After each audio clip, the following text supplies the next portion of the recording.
So, welcome to this video. My name is Ambang and I'm a digital marketer for 6 months now. Managed to scale my own marketing agency from zero all the way to 202K in euros per month. So that's 220K in USD dollars that I scaled my agency to within 6 months. Now, I decided to put together this masterclass, mainly out of rage as well, because of the fluff that's out there and the people that aren't even running their own agencies anymore trying to teach you how to run an agency. I decided to put together a whole class of what it truly takes to get from zero all the way to 202K a month like I did. I truly believe that I'm a top 1% marketer and that this hasn't been done before by someone else. So I'm really happy to share these specific lessons with you today and spend this time on YouTube with you. I would say these are some ad strategies, funnel strategies that we've used to overcome certain obstacles within the different phases of growth that we've had from 10 to 50K, from 50K to 100 and beyond, and how on which points we literally started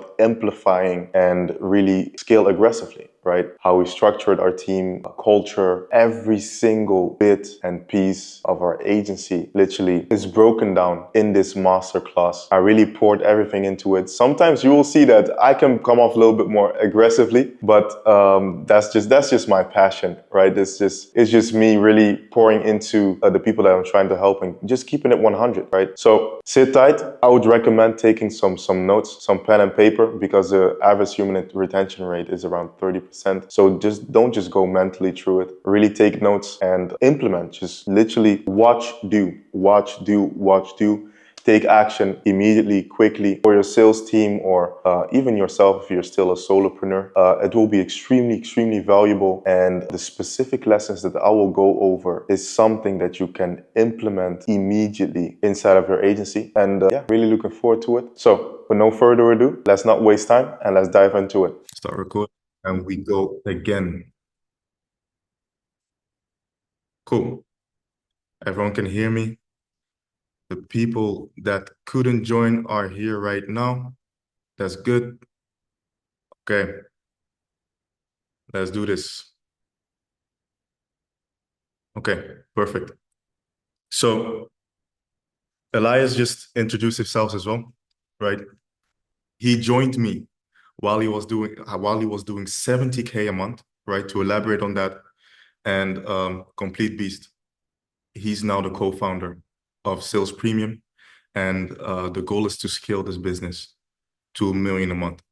Okay, it's a big goal, but we are some smart people. We are pretty good at being marketers, so we're pretty sure that we will hit the goal before February 1st. Okay. Now, just to elaborate further, right?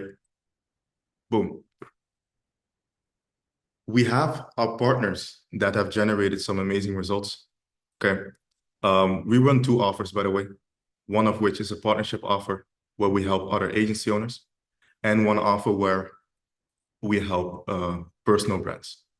Okay. Now, it's pretty similar. That's why we chose to work with those niches. And just to give you guys some examples here, like we have Sergio, right? He's now on his way to do 100 right now. Very proud. He's now doing around 40K a month. But by the end of November, with a few tweaks in the sales process, we will get him to 100. And we have Volchek as well, who is here on this call as well. So it's also a very good thing.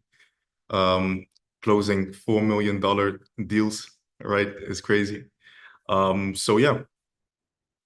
It's really truly a good thing. I started this because when I started my own agency, I was pretty good at it, right? Closed some big deals, anywhere between 10 to 30K, and got a lot of people asking me questions, right? And naturally, right, when people just ask you how I did it, I just did it for free at first, but then I started charging people money because it took a lot from my time, right? It's the best thing that I did so far, because right now we are truly making an impact and changing people's lives that are just like me. So that's truly beautiful, and it's a good thing. So let's go to the next one. Now, why am I sharing this story with you?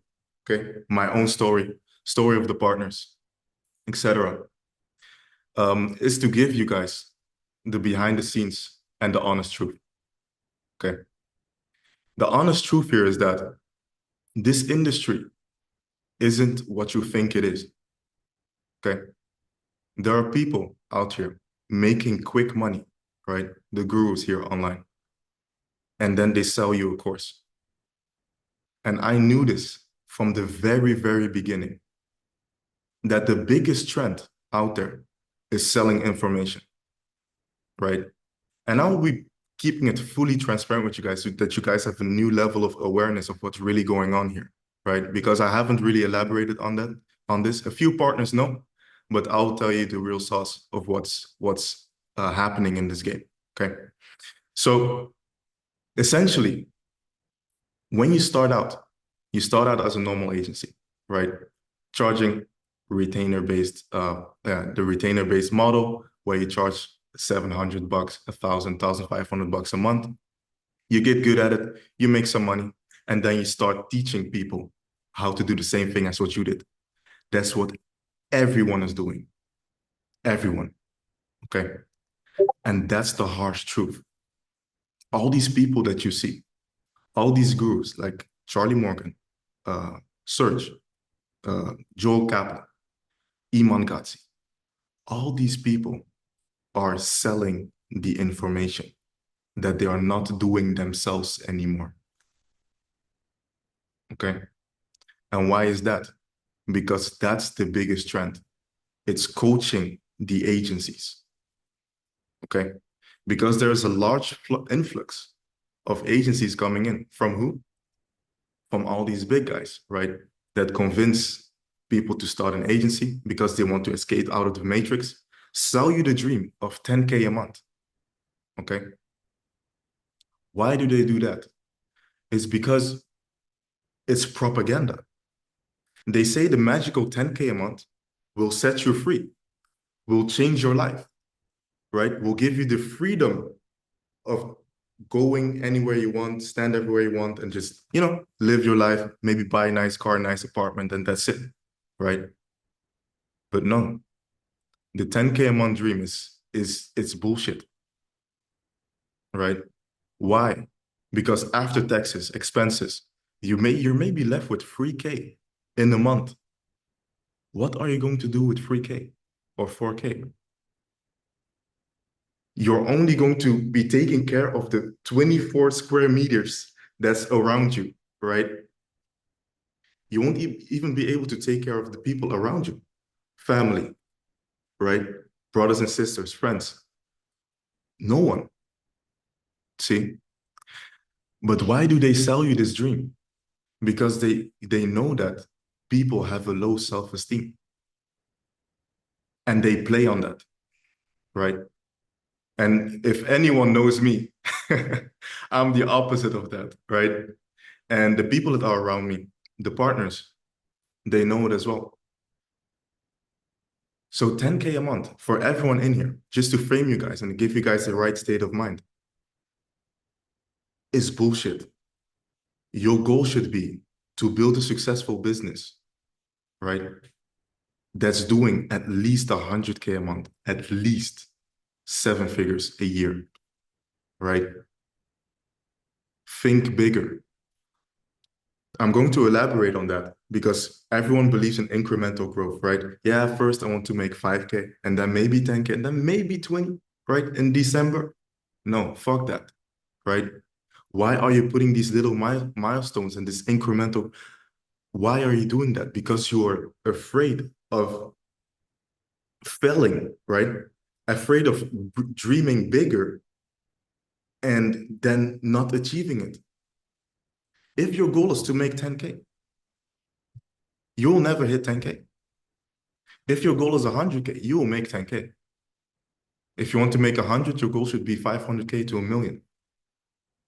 And you'll make 100, right?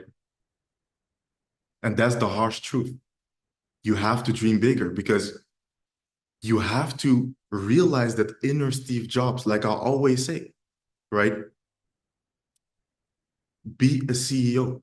That's the first thing that I tell people. Don't be a bitch, right?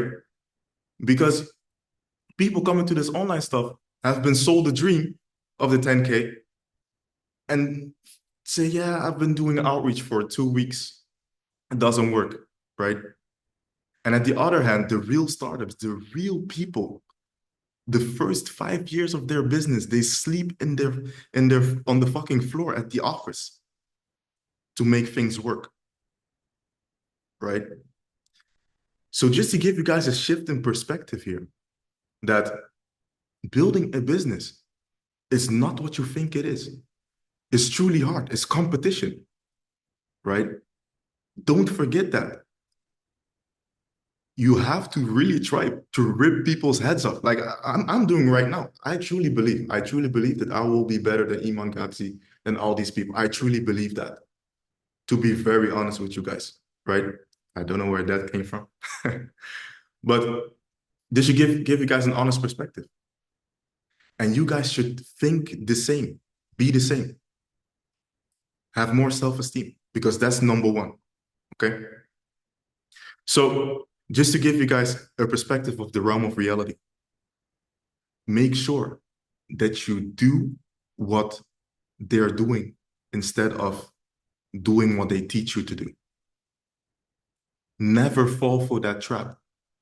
We aren't agency owners, we are consultants. That's number one. Okay. Because I'm just giving you guys a no bullshit here. Okay. There are like maybe 5% of agencies out there are making money. 95% of agencies are broke. Why? Because they only solve for one problem. That's one thing, which is extremely stupid, by the way. If you're only selling websites, which doesn't even do something for the business, right? If you're only selling SEO, if you're only selling AI chatbots, it's extremely stupid. Realize that people want money. Okay? No bullshit. I understood this from the very beginning. This client success manager at the in agency navigator at the time told me, yeah, just try selling website. What? What will a website do for someone? Right? So you need to come up, okay, what's the best solution out here? And what is the desired outcome from the people that I'm trying to help? Okay, they're trying to make more money. Boom, just let me come up with the best solution for them to make more money, make more cash. Right? That's the reality. Okay. Another honest truth, another belief that I want to implant to you guys is we are all broke. Yeah, I have a little money now, but most of you guys in here are extremely broke. By broke, I mean making 10, not even making 10K. People that are making 10K to 20K are also broke, right? Why am I saying this? To change the perspective, right?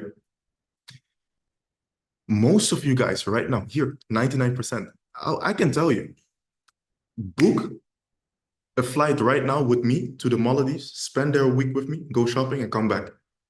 How many of you guys can do that? Comfortably spend 15 to 20 G's right now. No one, because you find yourself in a limited situation, right? So the honest truth here is you are in the position that you're at right now is because you tolerate it, because you believe that this is what you deserve. You need to realize that you can't exist somewhere you are uncomfortable at. Okay. When I was starting out in the early days of my agency, I didn't do nothing else but business. People really, like without exaggeration, wake up, pitch people the whole day, don't talk to anyone and go to sleep. That's all I did. Because why? I I always was thinking about I deserve more. Till this day, I spend the majority of my time when I'm in the shower, I'm thinking 24/7 of how deserving I am of hitting 1 million a month, right? By creating these webinars, by just telling the truth, by developing things that I can put people through to make them more money, right? Making sure that I hold myself accountable, the people around me are also accountable, being tough with them, right? Being tough in business. The reason why you guys are still poor is because you guys are soft, soft as fuck, right? All the top people out there who are building the biggest fucking entrepreneurs out there, like Vanderbilts, Steve Jobs, Elon Musk, they are tough as nails. These people make money because they don't tolerate shit. Elon Musk said, I would rather kill myself than live broke and live poor. He has a high self-esteem and a high ego. I had this question another day. One of the first the client traits that I want to see when working with someone, if they have high self-esteem and a high ego. By having these two characteristics, they have the highest probability of making money. Most of you guys don't have ego. Most of you guys don't have self-esteem. You will stay poor. I'm telling you right now, if you not change the way you think about yourself and think highly of yourself, you will stay poor. Okay? So these are some beliefs and honest truths that I wanted to share with you guys. Okay, before we proceed. So yeah, that was it. Just to make sure, guys, I don't want to come off as a dick. Please, I just want to keep it real with you guys because I really talk like this because that's how I talk to myself. And I want to become the source of what I seek, right? So further than that, I think we have Elias who can elaborate on that even more. So Elias, I will make you a host right now so that you can go through this, okay? Boom. There you go. Should be good right now.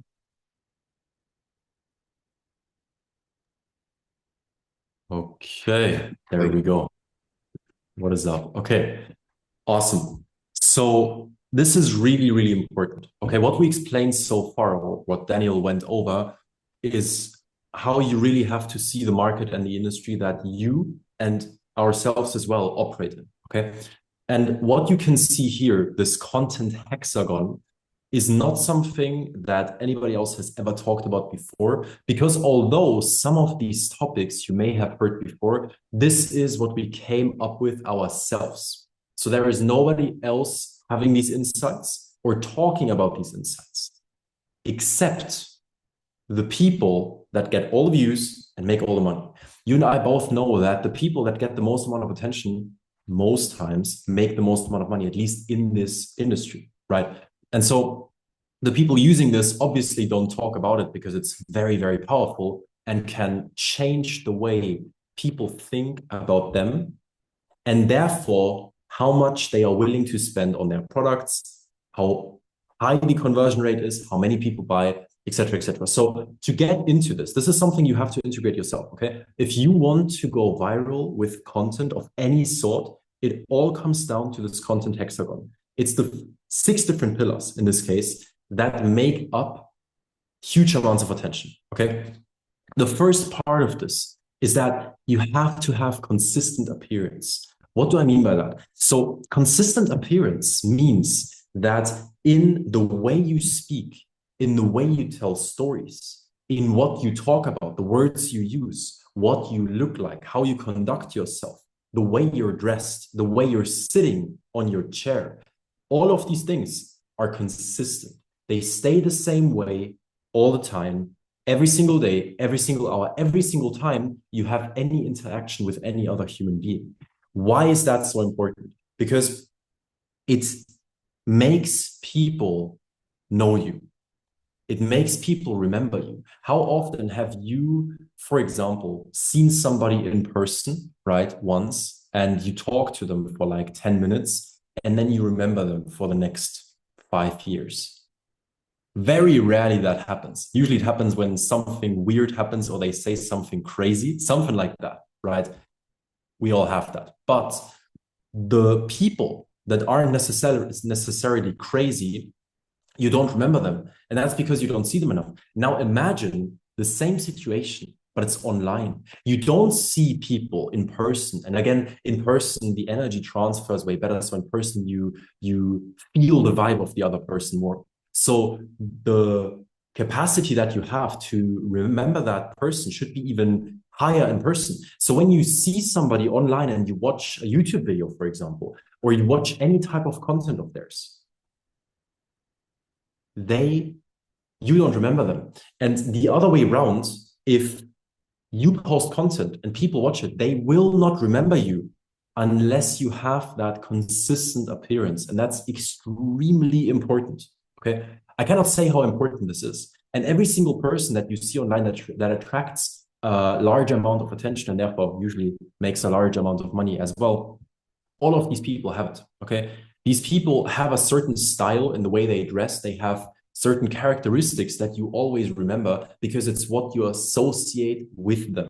Which brings me to my second point, okay, which is the associations that you make. You've heard that before probably, but nobody really ever broke down what you have to associate yourself with. You have to understand that the way in which you associate yourself with people or materialistic items matters more than you think. And that is on any level. Why? Because if the person you're trying to appeal to, if your ICP is somebody that strives for what you have, for example, if you make 100K a month and you were an AP, as an example, that's a watch. For the people that don't know, it's like 30K. If you were an AP and that person wants the AP, they will be willing to listen to you because they think that guy has what I want, I'm going to listen. Gives you the authority over them, which gives you control. You can control their beliefs. And once you can control somebody's belief and you can implant the right set of beliefs that's conducive to them signing with you and paying you money, it's done. Okay. So the associations you make are extremely important. And that is not only with materialistic items, okay, not only with watches, cars, and villas or these things, it's also with the people. Because the people that you associate yourself with, you can hijack authority from them, okay?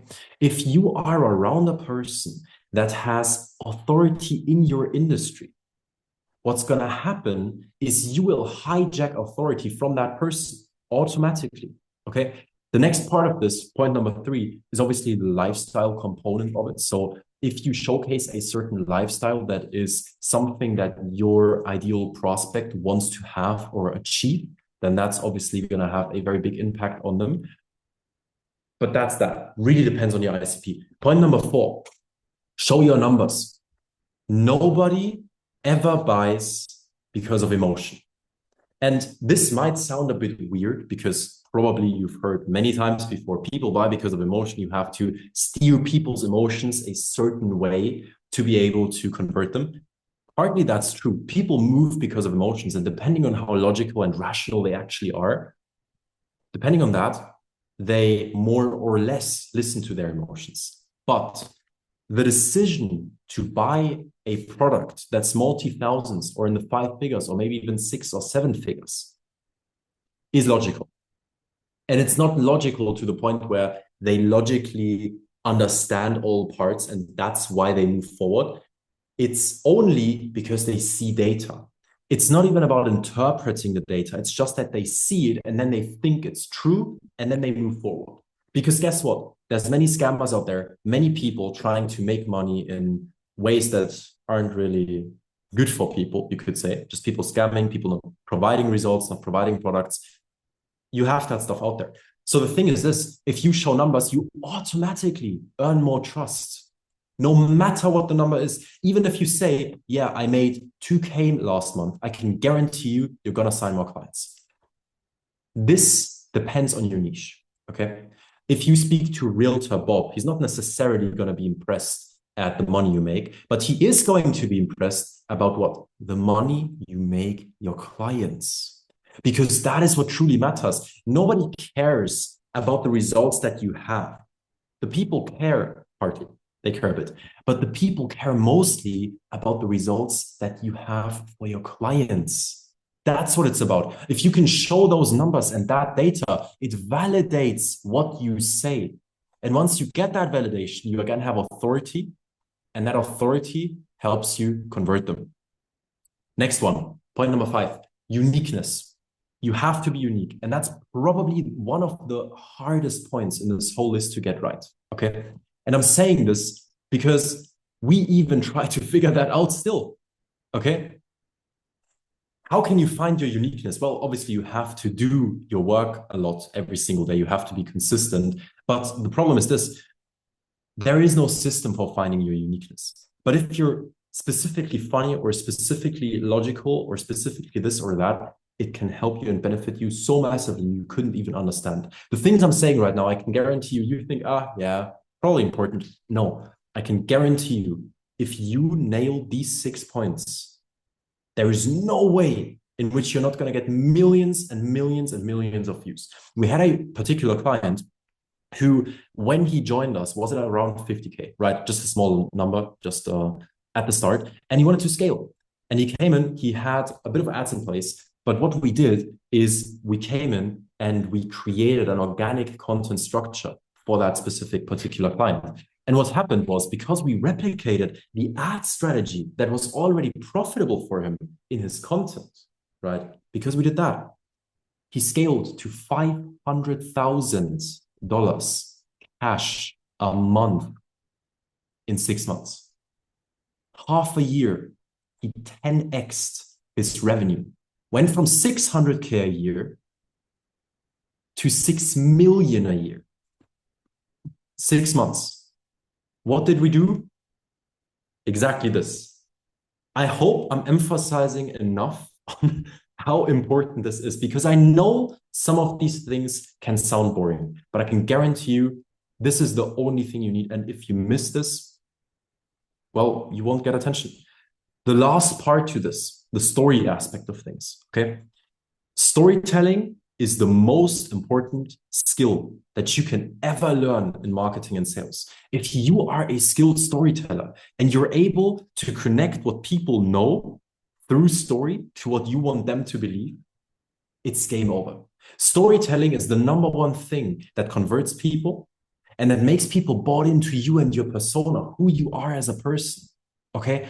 And that's truly so important. If you watch any public speaker, I can guarantee you, watch any TED Talk, they tell 10 stories. Okay. So that's to emphasize on how important story is. Now, how do we craft stories? Because you probably know that story is important, but you probably don't know how to craft stories properly for your content, for your sales calls, for any human interaction you have on a daily basis. So how do you actually properly craft stories? Very simple. You start with the problem. Then you talk about the epiphany you had that helped you solve that particular problem, and then the outcome. Problem, epiphany, outcome. If you can craft it that way and really be very calculated with your words, it's gonna, I can guarantee you it's gonna change everything for you, because that's what it did for us. Storytelling is the only and the best way to market, and it's the only and best way to bring across your points and, more importantly, your beliefs. And if you have somebody that you can get into believing what you believe, they buy. And it's as simple as that. Now, what does this content hexagon actually do? These 6 different points, these six different parts that I just went through, what does it actually do? Very simple. It curates the right perception.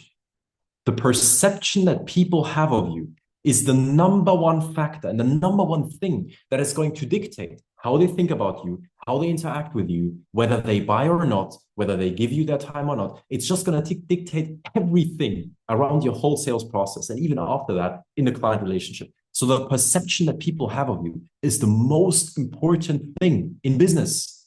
That's why communication is so important. But this is exactly how you make millions with content. And if you want to make a measly 10K a month, we are very selective with who we help on that end, because we want to help people that are truly action takers. And if you make anything less than 10K a month, sorry, but you need to level up badly. But my point being, if you want to make money, no matter whether it's 10K a month, 100K a month, 500K a month, content is the way to go. Every single major brand does this. Okay. Look at Meta. Meta is a multi-billion-dollar company. Why do you think Mark Zuckerberg all of a sudden stepped back into content, literally getting online, showing his face, talking to people? Do you think he wants to do that? These people are highly intentional with what they do on a daily basis. That's how they got such large amounts of wealth. Okay. So leverage this content hexagon, screenshot it if you want to. This is the most important and valuable piece of information that you've ever received in your entire lifetime about how to go viral with content. It's not about the edits. It's about this. Okay. So I'll let Daniel take over for the next slide again, and then we go from there. I think, wait, 1 second. I think they can hear me. Can you hear me? I can hear you. Should be all good. Bro, now we can keep it going. We can keep it going. Perfect. Okay. So, yeah, just going over the traditional model, right? Done for you ads, low retainer. You're probably outsourcing your service and selling to local businesses. Now, this is good if you're just starting out, right? If you're just starting out, you can do this to get some expertise and to get your feet wet a little bit. But if you really want to make bank, if you really want that exponential growth, this is the wrong way to go about building your agency. Why is that? Because you don't have any leverage. Business is not necessarily about working harder, right? Is where can you find leverage? Elias touched on it briefly a little time ago. The uniqueness of your offer. Your offer needs to be one of one. You can't have only done for you paid ads. It doesn't make any sense, right? You need to have an offer that's one of one, that's only tailored to you and your personal brand. Your personal brand as well, extremely important. And what I always tell my partners as well, and also how we operate ourselves, we have a unique mechanism, a specific way of solving a problem for our client in our specific way with our specific deliverables that will get them and solve the whole gap, right? To get them to the desired result. Now, you have to understand that only doing paid ads, only doing SEO, only doing short form content won't fill the whole gap, right? Because there are other bottlenecks inside of a business. And if you leave these bottlenecks there, you will just waste their money, waste their time. Why? Because let's say you're just throwing traffic at them, right? And there is a bottleneck inside of the business. There is no follow-up system or something like that to make sure that these people convert at the other side. This exact business owner will turn their backs on you and tell you, listen, I paid you a 2K retainer and I'm not seeing any ROI from it. Why is that? And it's not even your fault because they can't make sure that they turn these leads into high-paying clients, right? And I always talk about this, always. You need to give people what they want, right? The old model of selling, of having just one solution, a low retainer, is the fastest way to go out of business. Is the fastest way. Because right now, you're selling something that's a commodity. Everyone is doing it. everyone, okay? Which gives you not enough room to have pricing power. You can't price high enough because this particular business person can just say, like, hey, I have someone in a third world country that does it for $500. I'm sorry. I'm sure you guys have had this problem, right? And it's normal because there's nothing unique about your offer. There's no unique mechanism. There's no specific way of solving their problem. There's no, like, you're not solving enough problems in their business, right? But to elaborate on that first, I'll give you guys the model that we use, right? Where we do all the high leverage actions inside of a business to get them to a certain point, a certain result that they want to have via financial modeling. But I will elaborate on that a little bit later. And targeting local businesses. Now, targeting local businesses, I will give you guys some truth about that one because it's extremely, extremely annoying. Most of these people are extremely slow, okay? They don't have any business acumen. That's for one. Maybe 10% of them have, right? If you're going for the higher end of the market, which I always recommend to do. Don't work with any broke people. But it's a headache.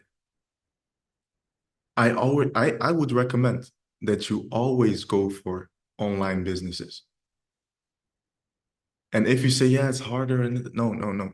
Just be better and be different, right? Because online is where it's at. And I've realized that early on, right? So if you want to help local businesses, go ahead, do it, make you some money, but transition into online. It will be a hell of a lot easier. Next one. Let's see. Boom. Touched on this one a little bit, right? But the limitations of the traditional model is you have to overpromise, right? And you will underdeliver because you're just solving for one problem, right? It's hard to get anybody sold because you're doing the same thing as everyone else and they can find another you in a split second, right? In their inbox, trying to get their attention. You have tight margins. You can't afford any talent to help you with the service delivery, right? You can't build a team around you. You can do nothing. I don't even think you can hire a closer that wants to close for $100, right?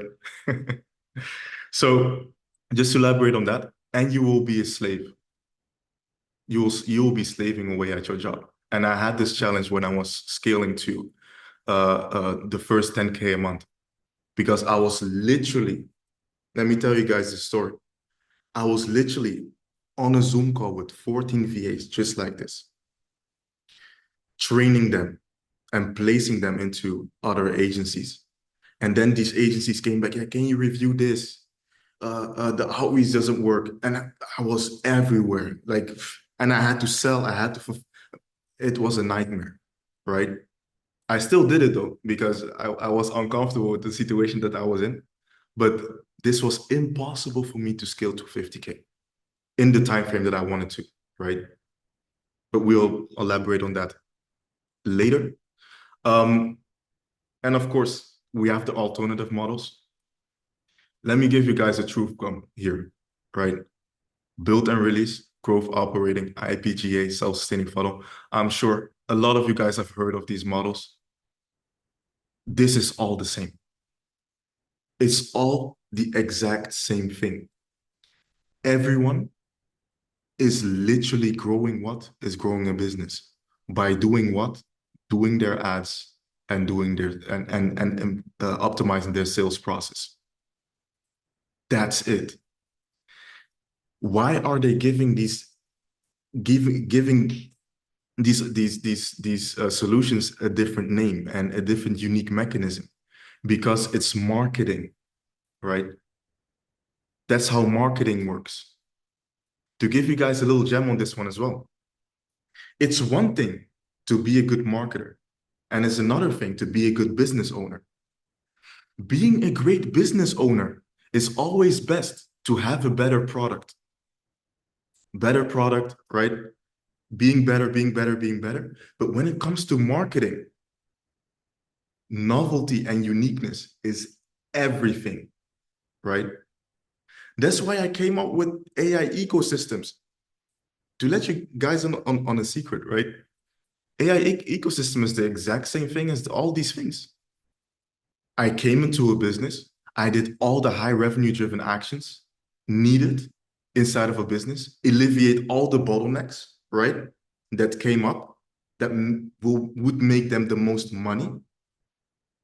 And I just did that, right?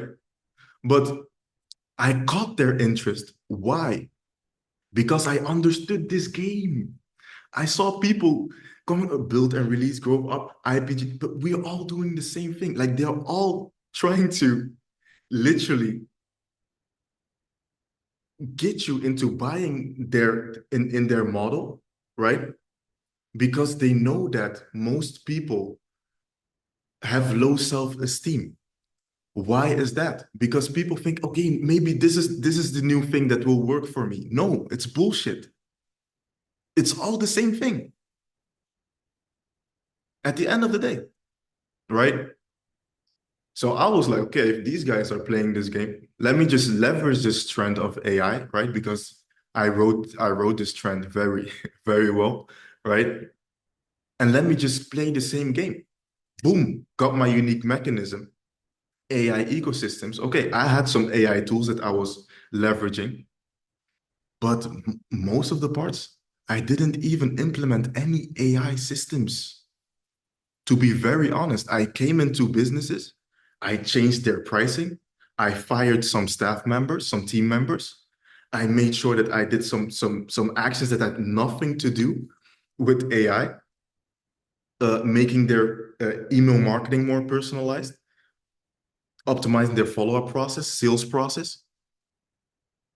I made sure that I understood the unit economics inside of a business to identify bottlenecks and to take the right actions that will make the business the most amount of money with me giving the least effort as possible.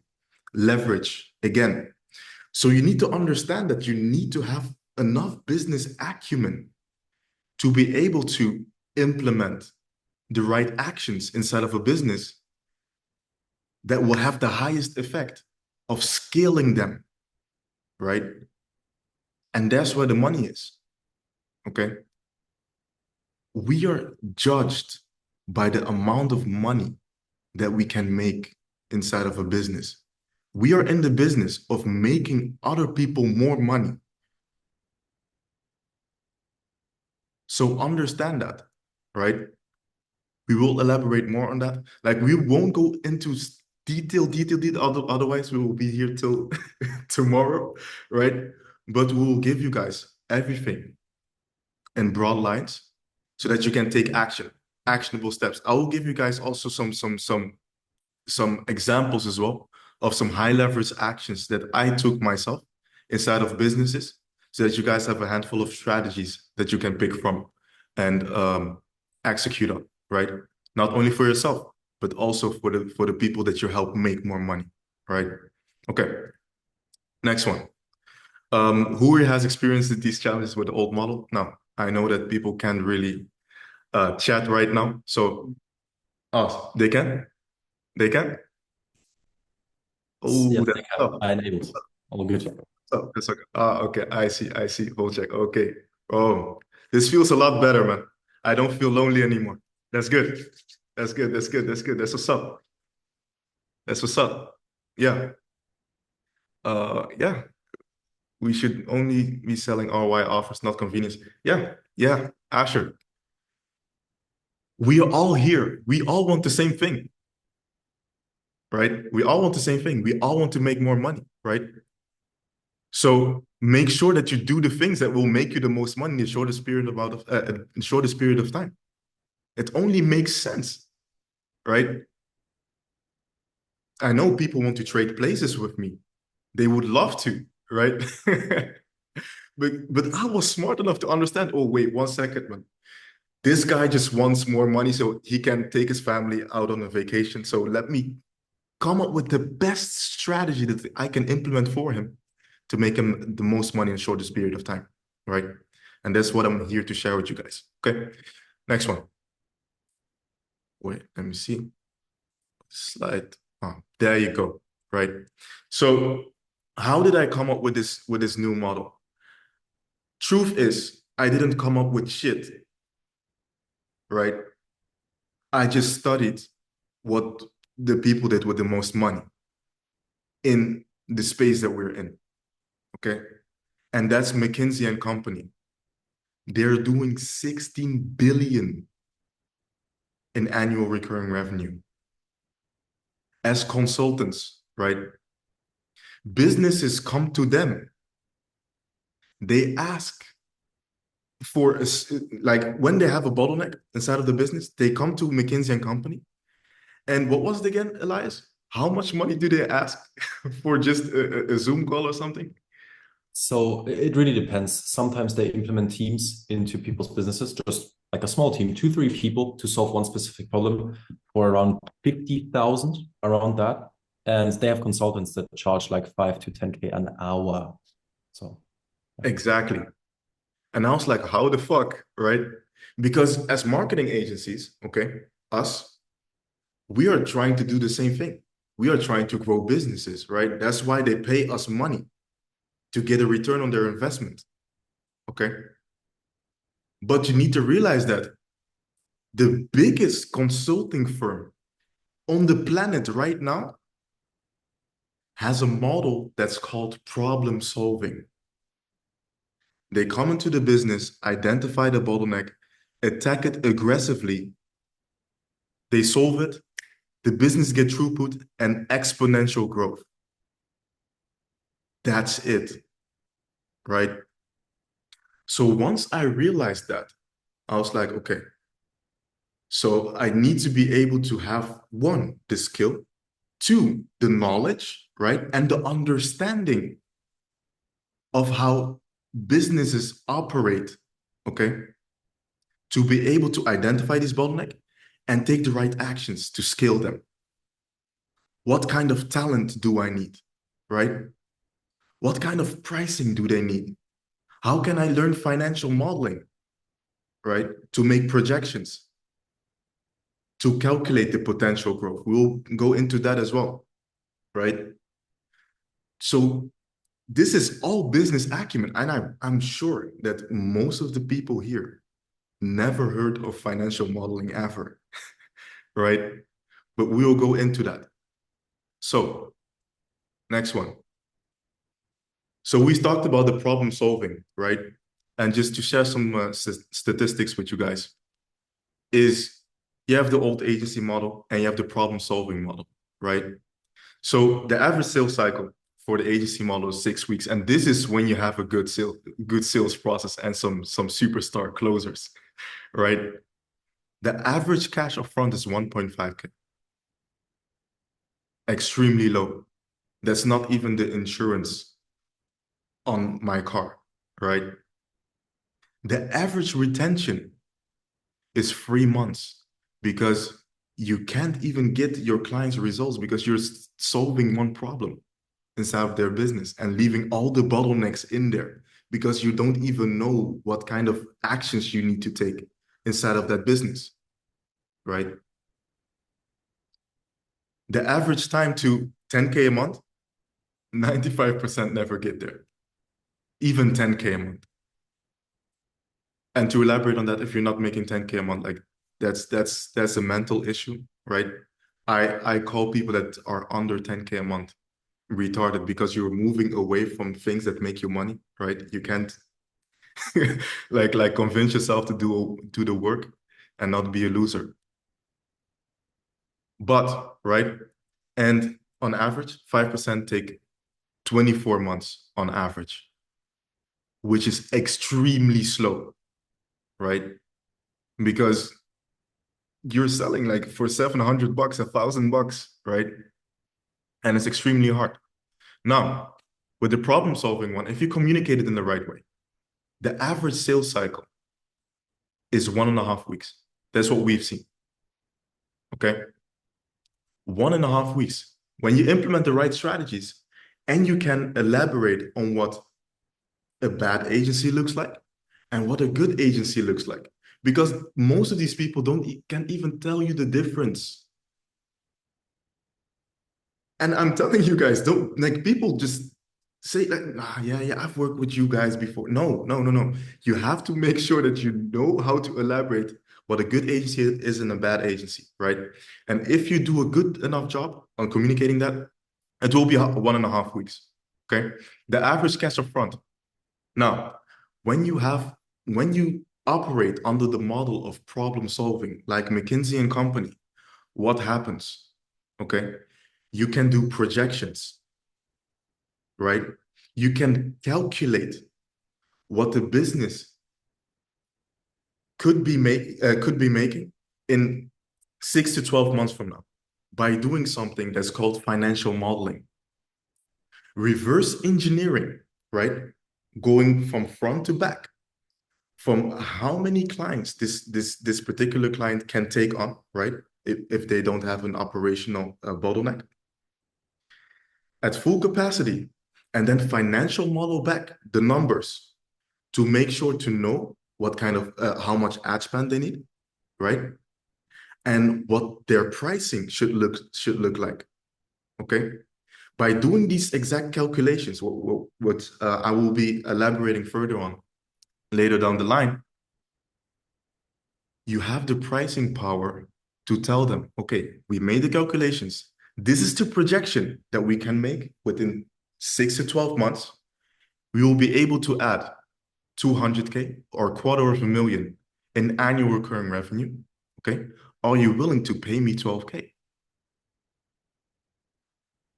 When it makes sense to people, they will pay that kind of money because it's all about the end results at the end of the day, right? If you tell me right now, yo, Daniel, I can help you get to 1.5 million a month. You only have to pay me 50K. Please take my money. If it makes sense, right? If you can communicate it in the right way. So same thing here, okay? Average retention is 3 years, right? That's what we have seen from the calculations.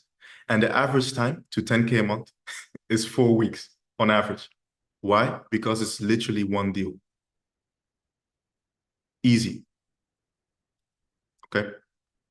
Elias, is there something you want to elaborate on that as well? Because we want to make sure that everyone gets all the sauce. Of course, 100%. You just really have to understand one thing. You probably think that making the sums of money we're talking about is not that achievable. Always keep in mind one thing, and this is really important, okay? The goal you set, you think is big. Goals are never a number or a target that we think is very achievable or that we could get to in a relatively short period of time. So any goal we set is always going to be something that we think is hard to obtain.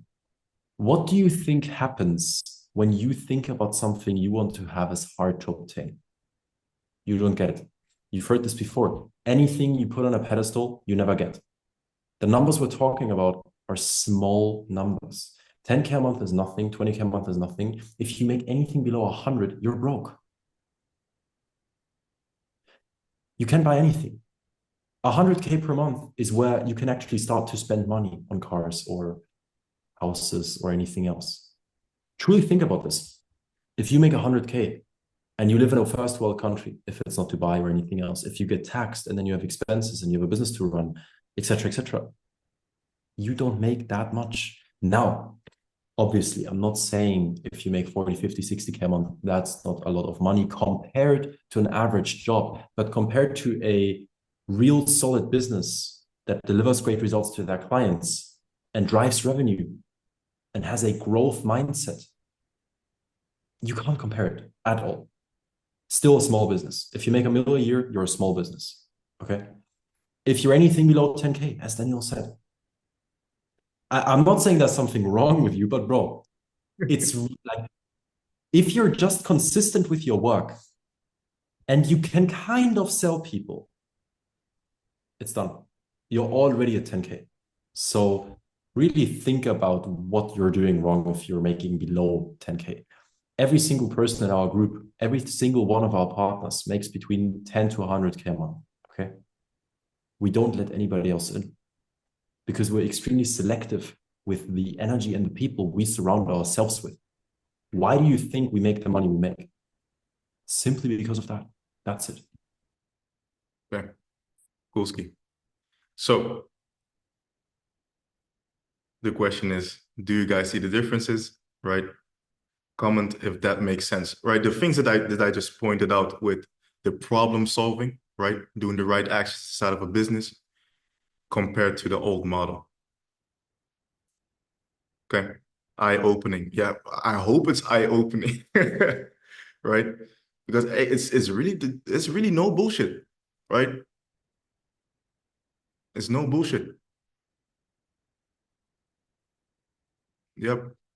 Finally, someone said, "Hey, someone had to do it, man. Someone had to say it, man."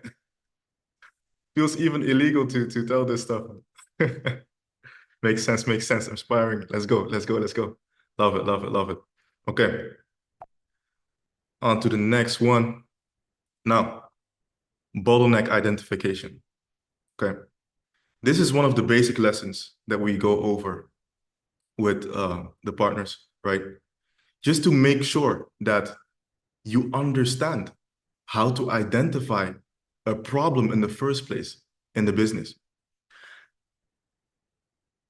The philosophy that I have, right? And you, like everyone in this call should have the same philosophy. Never sell from here. Always start with what's out there. What do they need, right? Not I'm doing SEO, I'm doing Facebook ads, I'm doing this and just stick to that. No, no, right? If someone asks me, what do you sell? My answer is whatever you have to, whatever you want to buy. Every single time, right? And that's what selling is about.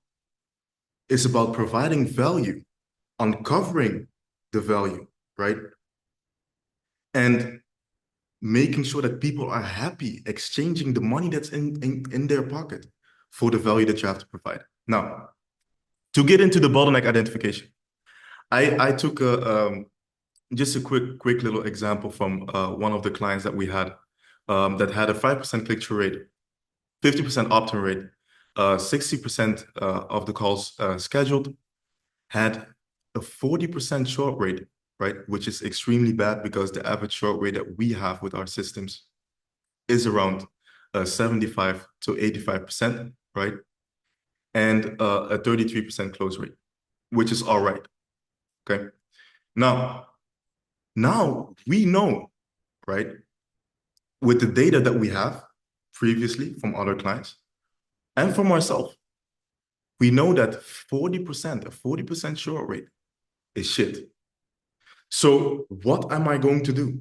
Am I going to tweak things in their ads? Am I going to look at the sales process? No, I'm going to attack the action, right? The bottleneck inside of the business that would give me the most throughput and would generate my client the most money in the shortest period of time. And in this particular case, what did we do? We made sure that we educated the potential clients, right? And we framed them in the right way to make them show up. Okay? But we are going to elaborate more on that, right? But you need to know your numbers. You need to know what the KPIs are, right? To be able to identify the bottlenecks and to be able to see where the most high leverage action is. I had one particular client where I think the close rate was around like 15% or something. And What happened? I came inside of the business and I saw that there were two closers. He had 6 closed in total, but there were 2 closers who were underperforming, right? One action. I told him, fire the bottom 2 closers and send all the leads to the 4 best performing ones. Boom, double the closing rate, just like that. Done. Just by telling him what to do. I didn't change nothing about the ads, nothing about the messaging, nothing about the offer. One little tweak. Boom, double the close rate. Done. And sometimes it's as easy as that. We had another client that just needed email marketing in place because they didn't have an automation, right? A personalized automation. 15% increase in revenue just by this simple action, right? So extremely important. Elias, is there something that you want to elaborate on this one as well? Or can we go to the next one? Just one quick one. Yeah, This go is on. like for making your clients the most amount of money, it's not about how much you do or how hard you work or anything like that. It's literally just about your ability to identify the most important problem. If you can identify the biggest problem that is the easiest and the fastest one to solve, you make them a lot of money. As simple as that. Because taking action on a problem that you understand isn't a big problem. Okay. Einstein once said, I think it was in the lines of, don't quote me on this, was in the lines of, if I had to solve a problem, I would spend 95% of my time identifying it and 5% actually solving it. Once you know exactly what it's about, you can solve it like this, but you have to be able to identify it in the first place. That's the most important part. So, Yeah, bro. Got that. Okay, cool. Next one. Boom. Okay, 1 second. Let's go to the next slide. Now, the breakdown of the 202K a month agency sales premium, right? Formerly Prime AI. But first, that I don't forget, I want to bring on some superstars, some partners. Can we do that? Can we do that now? Can I bring people forward? we can bring them on. We can bring them on. Who do you want to bring on? Let me see. Because I think Jack, Sergio, can you raise your hand? Jack, Sergio, Volchek, raise your hand quickly. Get Agil. People already know what's up. I see.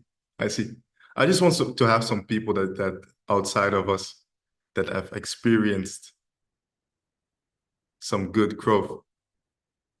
Let's see. There we go. Just got Jack in. What's up, Jack? You should be able to speak now. Go. Okay. What's good? I think you have permission. Like, can you turn on this camera? Oh, I can only see the audio, guys. I cannot turn on this camera, no. Okay. No, go ahead. Just share your experience a little bit, right? Not too long. Don't take all the shine now, right? Know you're a superstar. Gotcha. Let's go. So, a little background. For the past year and a half, I was running an appointment setting agency, being under leverage, working with clients that didn't have all of the other components in a business dialed in.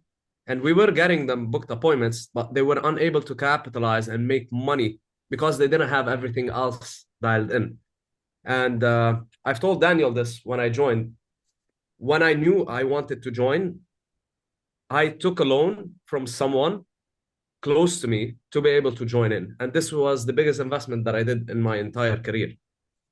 So 30 days in, by just improving the offer, I was able to make 16K in that month. By just improving the offer. Because I've already had people indoctrinated in the system, in the pipeline, that are already warm and trusted me. And by just improving the offer, instead of like signing them on a 1K retainer per month, I was able to sign them on an 8K program. So in brief, that was it. But apart from that, the biggest wins is actually being able to shift my beliefs and improve the mindset aspect of things. Because like Daniel said, under 10K, we're retarded. We don't know. We keep ourselves stuck. So it's just about getting past ourselves and being able to improve 1% every single day. And the biggest lever that I could pull by joining in was just being around the right people. Because I don't have the right people in my environment here. I come from a third world country. I don't know if you guys know Lebanon. There's war here. There's too many bullshit around, and that doesn't help. So hopefully that clarifies what I did. But yeah, we're gonna scale to 6 figures very soon. Let's go. Bro, we have to make it inevitable, bro. Told you It yesterday. is. It is, bro. It is. It's gonna happen yesterday. Bro, all good, all good, all good. So Jack scaled to around 15K a month within the first 30 days of yeah, being around the big dog. But yeah, like amazing story. He had all the excuses of the world because I know that his internet would cut off randomly, right? Everyone around him just telling him just get a job and stuff. But yeah, now he's here making more money than most of the people in here, which is crazy, right? But there goes to show you guys that it's all in here. I always say from 0 to 100K a month, it's all mental, actually, right? You have to be tougher. You have to get your ego up, your self-esteem up, more ego. Again, right? Sounds dark, but it's the harsh truth. Okay. So yeah, let's see. Normally we have Sergio as well, that maybe wants to share some insights because we have Sergio. He's scaled to like 40K right now. Let me see, man. Sergio, raise your hand if you're here, bro. Just to make sure before we proceed. Let me see. Give me a sec. Okay. All good, bro. Take your time, King. Take your time. Take your time. All good. But just to elaborate, right? It's this is always something that I talk about. The state of mind, right? The ego that you have, the way you see yourself is everything. Because otherwise you won't do the work. You won't do anything that's necessary to get to the next level because you're still comfortable where you're at, right? Even right now, I'm still not comfortable. If you ask me how I'm doing, I always tell you I'm doing good. I have everything, you know, I have a roof above my head. I have something to eat. I have a nice car. But if like I'm miserable at the same time because I don't have 1 million yet. And I truly, truly believe that I deserve it, right? Same for everyone here. Now I will let Sergio speak right now. Can you give him access? Share some sauce with us, Sergio, on how you scale, bro. Help these people. You can also, I think you can, if you make Sergio a host, maybe he can also put on his camera. I'm not quite sure. Bro, just unmute him. He's good. I don't think we need. But you should be able to talk, Sergio. You hear me, guys? There you go. Sir. What's up? What's up? What's up, bro? All good, guys. All good. See, you guys are killing it here. Yeah, bro. Tell me, bro, how's the business doing, man? This is going great, man. We just closed another client right now, about like 2 hours ago. That's what's up. So That's what's up. And exactly. like elaborate a little bit on your story because you scaled to over like 35K a month, almost 40K a month within 30 days of launching your new offer, right?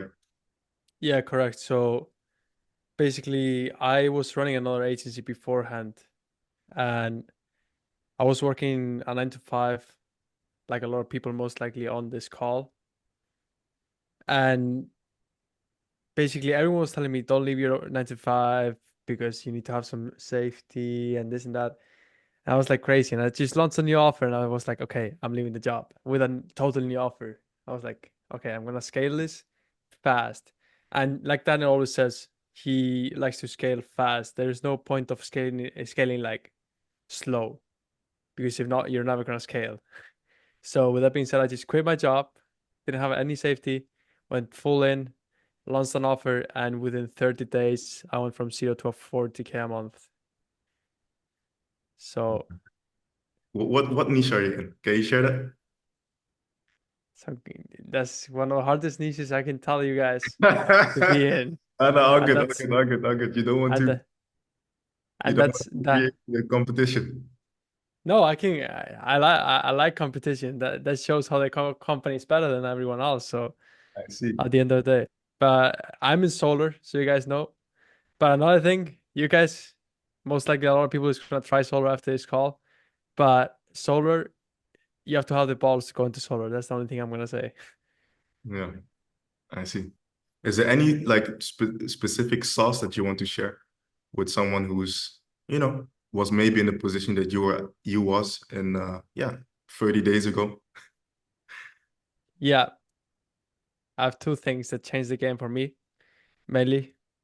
Okay. One being that a lot of people have the misconception of how much action it needs to be done to actually scale a business from 0 to getting it rolling. Because people think that, oh, I do 50 cold calls a day, I do 100 cold calls a day. Nice, man. When I had 0 clients, I was working 9 to 5, I was doing 300 cold calls a day. That's what's up. And that's the first thing. Second thing is that you need to have the belief. A lot of people don't believe in themselves. I get messages every single day, like people telling me, I don't know what to do. I don't know how I'm gonna scale the agency. I was at $0, $0 per month. Been there for some time, and I remember I have been calls done. I was telling him, bro, I'm gonna be in Marbella in like 2 months. Exactly. I had to believe that it was just something I just took action, and it was something that was gonna happen, yes or yes. If you actually take action for a long period of time with consistency for every single day showing up, and weekends, nights, mornings, every single day, at the end something is gonna get out of it. Exactly. Amen. So that's Good. the main thing I would say. Amen. And I told you, bro, by the end of November, 100K, That's how it is. right? Okay, let's go, man. Hey, thank you for sharing your story.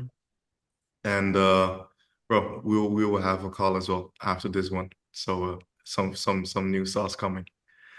Let's Uh, go, let's go. but yeah, okay, let's proceed, Elias. Let's do the breakdown of our agency just to make sure that we don't miss anything, right? So let's Okay. go. This is yours, man. There we go. There we go. Okay. So the value first sales cycle, right? What do we even mean by that? First and foremost, right? If you don't have education top of funnel, you can't close clients. I can guarantee you. Because the thing is this, it's not impossible to sign deals and make money and close clients if you don't educate them beforehand, but it's just way harder, takes way longer, way more work for less amount upfront, less money upfront, just because they don't really trust you. How do you expect somebody to hop on a call with you and within the first like 30 to 60 minutes of literally getting to know you and even your product and your mechanism and your solution, how do you expect them to close like that? It does not work. I can guarantee to you. If you go that route, you will scale like slow, like 5K, 10K a month within like 30 to 60 days. And then at some point, you'll be at 50 after 2 years. You get my point. There is no leverage involved in not having education top of funnel. What does that mean? You educate every single prospect, every single one of them, before they even enter your sales cycle. If you do that, you have educated prospects on your calls. That's quality bookings right there, okay?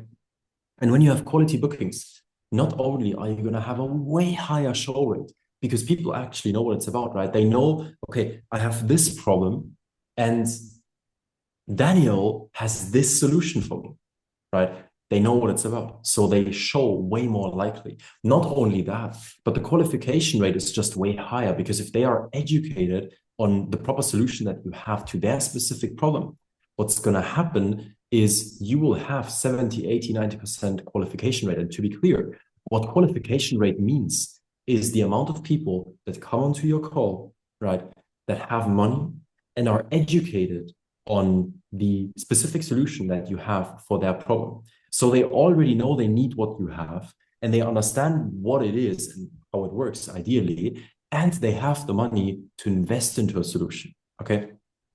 From there, obviously, close rate is way higher average cash collected, and you can use that cash to build a broader and more in-depth education at the top of your funnel. And this is truly so important. And I'm going to tell you a story now to really, really elaborate on how important this is. How many of you know Gym Launch, right? You can say it in the chat if you want to. Gym Launch was, there we go. Yeah, some people love that. Gym Launch was, for the ones that don't know, Alex Hormozi's first business. Sorry, not first business, but one of the first successful ones, right? What they did is they helped gyms make more money, get more clients, get more leads. It's a very normal, very fucking boring agency. Hormozi scaled it to, I think at the top, it was like 3.4 million a month, roughly. You know how they did that? I know one of his previous sales reps personally. And what he told me was that he was booking 12 appointments a day, just him, with cold calling. He called 100 people. How many of you have ever called 100 prospects and booked 12 meetings? 12. That's a 12% appointment booking rate. If you have 1 to 2% ABR in cold calls, you're good, right? How the fuck did this dude book 12 meetings a day calling 100 people, right? I can tell you, and it's really going to blow your mind. Super, super smart. What they did is they called the prospects and they said, hey, John, hey, Mr. Gym owner, I want to get on a podcast with you. So what they used to do is they used to call them, say, hey, I want to get on a podcast with you. Pretty much every single person would say, yes, I want to get on a podcast. They used to jump on the podcast with them for 2 hours straight. Another employee at Gym Launch provided value to them for 2 hours straight, right? Getting into all the sauce, providing so much value, building so much rapport and trust, right? From there, when they had that rapport and trust built, they said, okay, so by the way, because obviously they at that point in time understood the pain points that these people had. So at that point, at the end of the podcast, they used to say to the people, oh, by the way, you said that you had a problem with your lead flow, with getting more clients, and you wanted to scale to this number, and this was a problem and an obstacle that you were encountering. They said, yeah. And he said, yeah, I might know somebody that could potentially help. His name is this and this. I can connect you guys if you want to. Boom, connected to another employee at Gym Launch, head consultant. They talked to that consultant for an hour, getting value. Sales cycle, 1 to 2 months.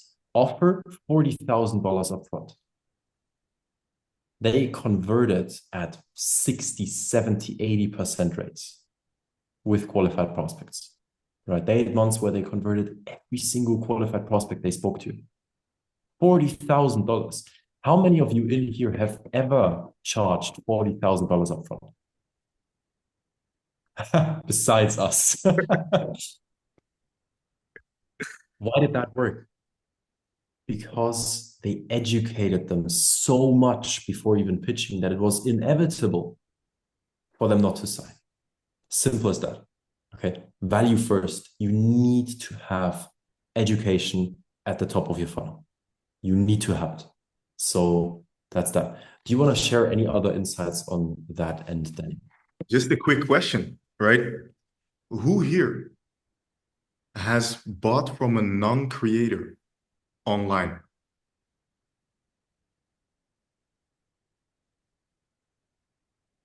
Right? From a non-creator.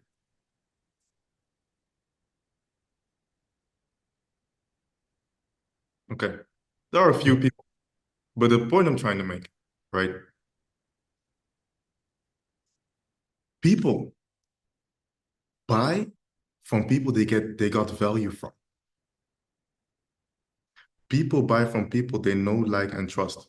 Like I'm just saying a non-creator from online, someone that literally sends you a cold DM, right? Telling you that he can get you appointments out of some fucking shady road somewhere, right? Shady street. Yo, I can get you appointments, right? No, you rather buy from Charlie Morgan that you have a connection with already, that already solves your problem, probably, right? That's how it goes. You can't expect someone to just buy from you right off the bat, just by you just pitching them. No, doesn't make any sense, right? In business, let me tell you something. In business, it's all about trust. Trust and having balls, right? But trust first. These people that are building audiences and stuff, they understand this. They're creating all these sales assets, right? To remove confusion, okay? To build that trust with you for you to eventually buy from them. That's it. And that's human psychology, right? That's one of the cognitive biases that we use in our marketing as well, called the law of reciprocity. The smart ones will know, right? But you really need to take advantage of that. And what is another thing that will help you with this is your positioning. Let me tell you guys this. No one, okay? Just to give you no bullshit answer. No one likes to work with a beginner. No one. Zero, nada, okay? How do you solve that problem? By creating pieces of content, by helping them upfront, just giving the value first, giving them new insights, new ways to think on how they can improve their own business, and you sharing these insights with them. And now they think, okay, this guy knows his shit. He probably is an expert in this space. Okay, if I pay him, then he can give me more value, right? And that's it. There's no other way. There's no other way. There is this law in the study that Google made. People have to spend 7 hours at least on 11 different touch points and 4 different locations before they make a purchase decision. And most of you guys here are pitching everyone cold, right? In the emails, selfishly following up with them, trying to sell them. No, that's not how it works. The people that make the money are the ones who provide value first, that alleviate a pain first for someone. Then they get back. Give without expecting something in return. That's what I'm doing right now.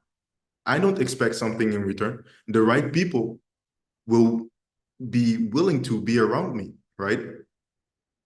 But this is just the natural law.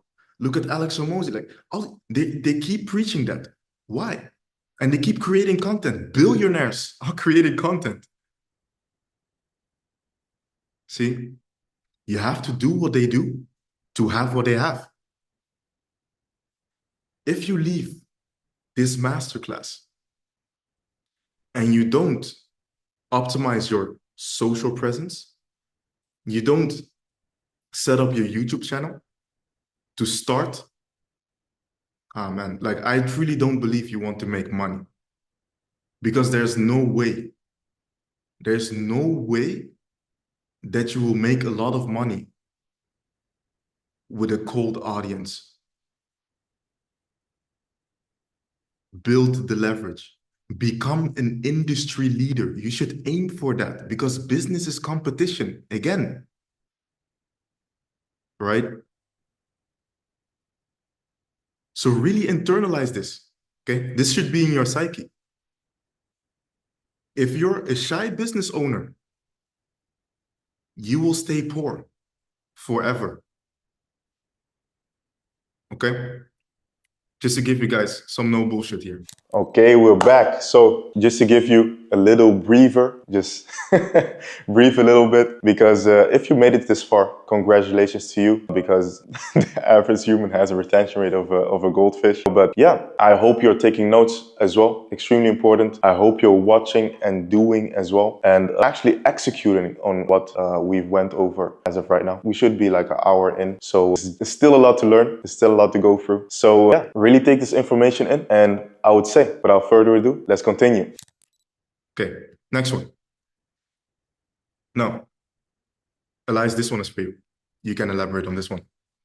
Let's go, let's go. Okay, so profit first business model. What does that even mean?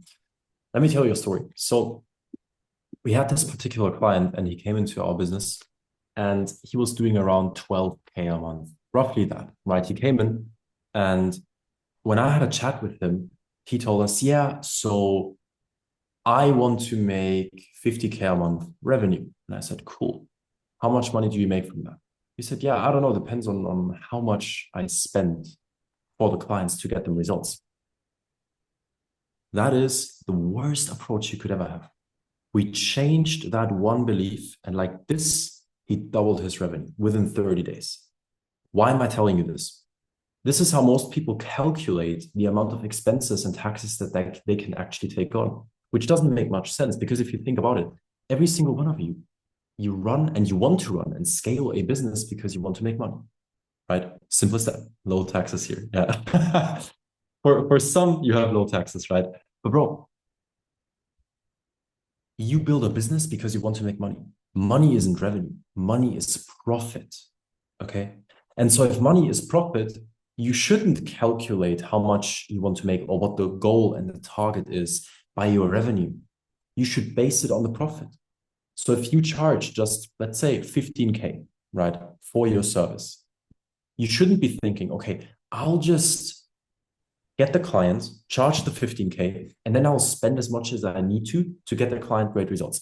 Never do that. Always understand, how much profit do you want to make on the deal? If you charge 15K and you want to make 12K on that deal, you can spend a maximum of 3K.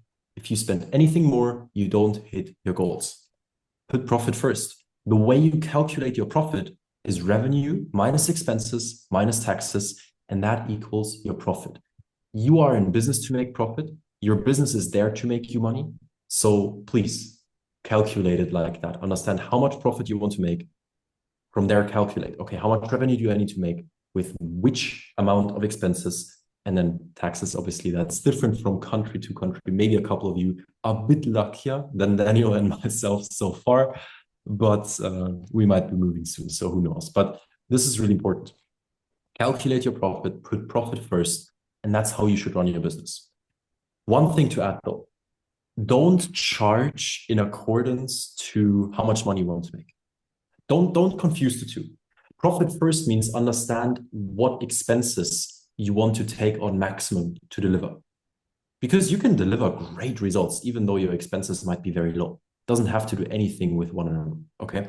So the way you price always is in accordance to the value you provide and the money you make people. That's it. That's how you price. What your profit is something you want to understand, therefore calculate, therefore act. That's how you make money. That's how you price. profit first business model. Very simple, but truly, truly, truly so important because most people get this wrong.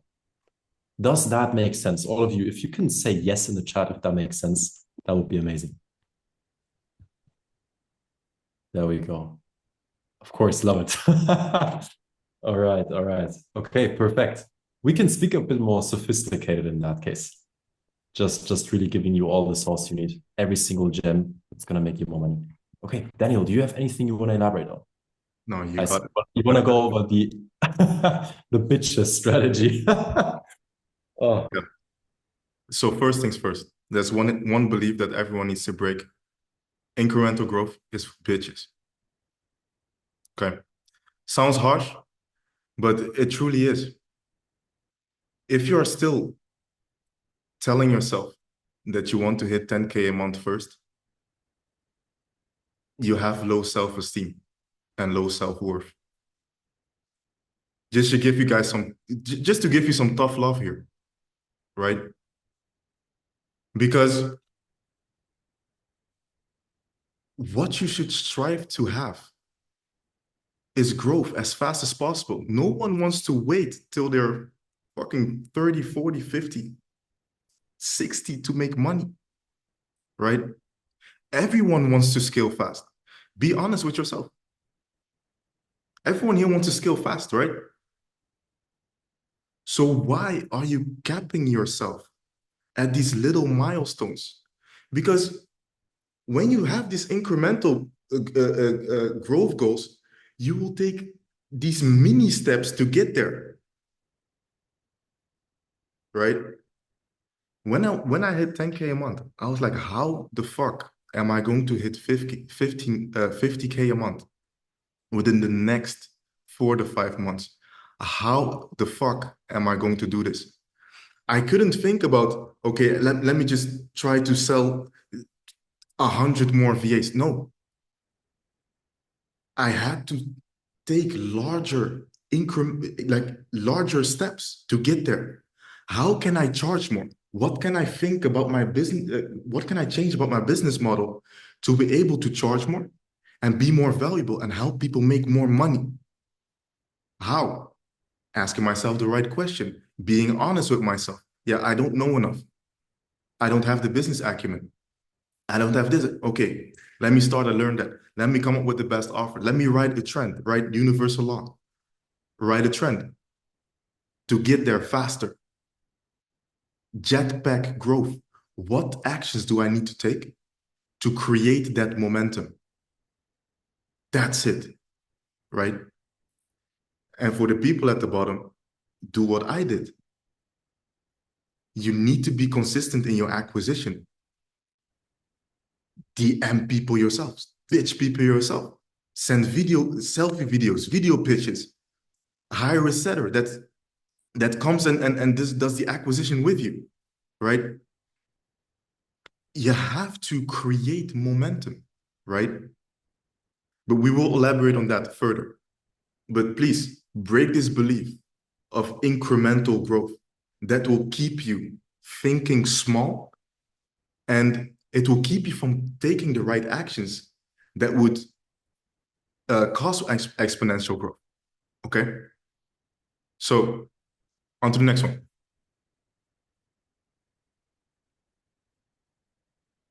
Elias, that's you. I see. I like that one. I like that one. Okay, so let me see. There we go. Permissionless leverage. Now, we do have to say this is not a word we invented, but it's a very exact. It's by Naval Ravikant. He's a billionaire. Tweets a lot. I would recommend you follow him. Cool guy, but smart guy as well. Permissionless leverage. Why do we talk about this?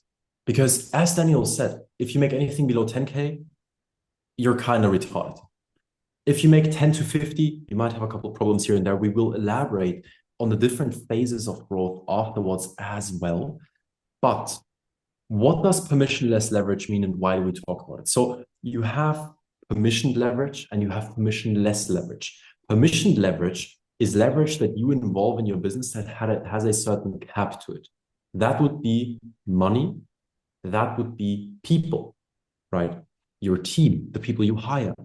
That's really important. The talent you have on board. Why is it capped? Because you can only hire so many A players and you can only spend so much money. At some point, you can't anymore, right?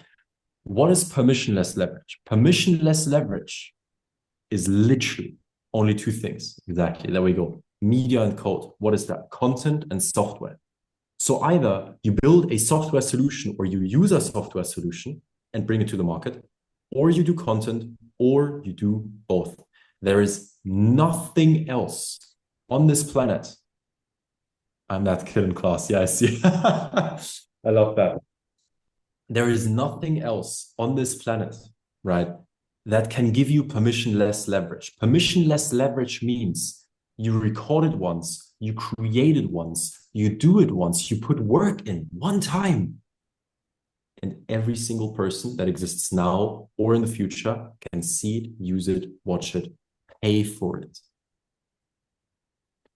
We always say, when people watch your video, they pay.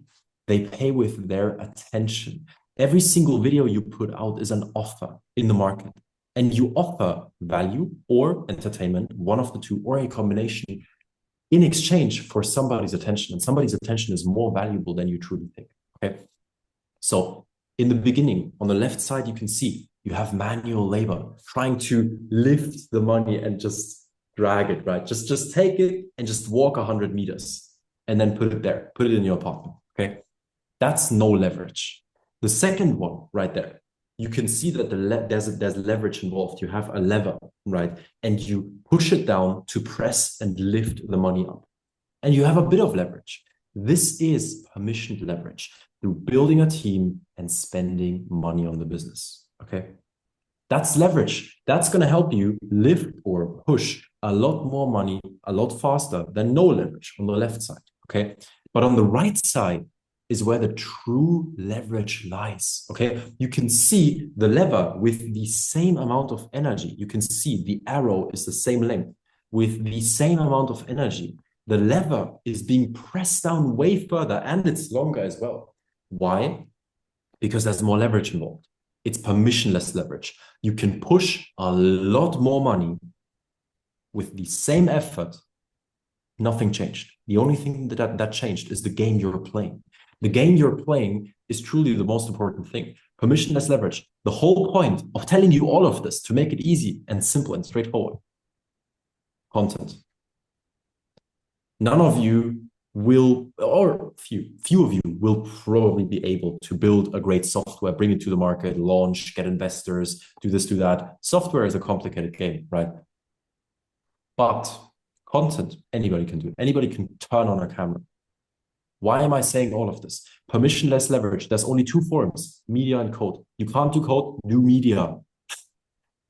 This is a very abstract concept, but it is the most important one that you have to understand when we're talking about personal branding. And personal branding, again, if you don't have education top of funnel, then like what you're doing is so lost. I can't even explain anymore. You've built a software solution, bro, fucking amazing, right? Same driver in a different vehicle. Exactly. Ford Focus or Ferrari, who's faster? There we go. Permissioned leverage is labor and capital. You need money or people. And permissionless leverage is media and software. All you need is a computer. Yeah, it's just permissionless leverage. You do it once, everybody can use it for all time. And that's the truest form of leverage that is out there. And it's only with media and code, nothing else. So do content. That's the whole point that I wanted to bring across here to really emphasize how important this truly is. Awesome. There we go. Do you want to take over this one? That's you, man. You're on the flow. All right, let's go. Trust funnel.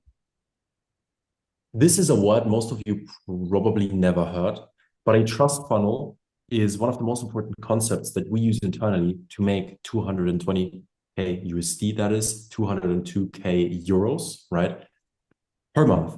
And how we cracked that in 6 months. The trust funnel was an extremely important piece of the puzzle to that. Again, a trust funnel is education top of funnel. It's the same thing. It's not personal brand and it's not the regular VSL. It is a sequence of videos on a landing page that people watch through to get value. So video 1 will be 5 to 10 minutes value. Video 2, same thing, 5 to 10 minutes and value. Video 3, same thing, right? 5 to 10 minutes and value. And then video number 4, hard call to action. They give a bit of value in the beginning and then they hard pitch you, right? To get you to buy their products. This is so powerful because nobody really knows what a trust funnel is. People haven't heard it before. It's a concept that's not widely spread, and only the people that truly make a lot of money know this. Okay, this is why we're sharing this with you, because you can utilize this to make a fuck ton of money. Okay, very simple. This is education top of funnel without you building a brand. Do you know how amazing that is? If you have that in place and then you run traffic to that trust funnel, it will convert like this. People don't know there's a pitch coming. People have never really seen it. The ones that do don't really care because they get value, right? Really important. Trust funnel, that's a true gem right there. And it's going to make you a lot more money. Let me Feel like elaborate. Let me go elaborate for it. Please go. on a quick gem right here as well, because we like to use cognitive biases here as well. Some psychological marketing tricks that you guys are unaware of. We plant certain beliefs, right, in each of the videos that pre-handles an objection, okay, and that educates them on what we are able to do, and also have a testimonial or breakdown in there from a particular client who already went to our buying process and we got the results for it. So by having these specific videos inside of the sales process to truly make them ready to buy is the most powerful level that you can pull, because now you are literally replicating the organic sales process, okay? And you're implementing the right ways that you want your future, like your prospect, to think about you and your product before they hop on the call or before you do the call to action, right? And then you have the drastically higher probability of closing them, okay? So we want to implant the right beliefs and educate them on your product. And then you might think, okay, but if I give everything away, my process, like they can do it themselves. No, they won't, right? Because they got the insights from you. And they see you as the expert, they see you as the authority. And that's the whole game, right? That's one of the cognitive biases that we take advantage of as well, right? We hop on a podcast, we have some clips in there, boom, put it up front, make sure people watch it, we give some value here, boom, boom, boom, plant some new beliefs. And boom, we have them completely framed on the way we want them to think, right? The beliefs that they have to change before they hop on the call. And it's as smooth as butter. They know what we do, they know the price, they know everything. It's done, right? Selling becomes easy because you make people want your service, your product. You're not trying to convince someone. I don't do any convincing, right? I'm too tired for that one, right? I make sure that people learn about me enough that they think, okay, no, this guy, he's really no bullshit, man. Let me see what he's about. Boom. And then they work with me. Because I create the ideal people that I want to work with by framing them in the right way. See? When people think the same as you think, they do business with you. And that's once you realize that, you will make a fuck ton of money, right? And I realized that early on. Started doing Facebook Live for the OGs in here. They know. But yeah, so take this with you, the trust funnel, okay? Next one.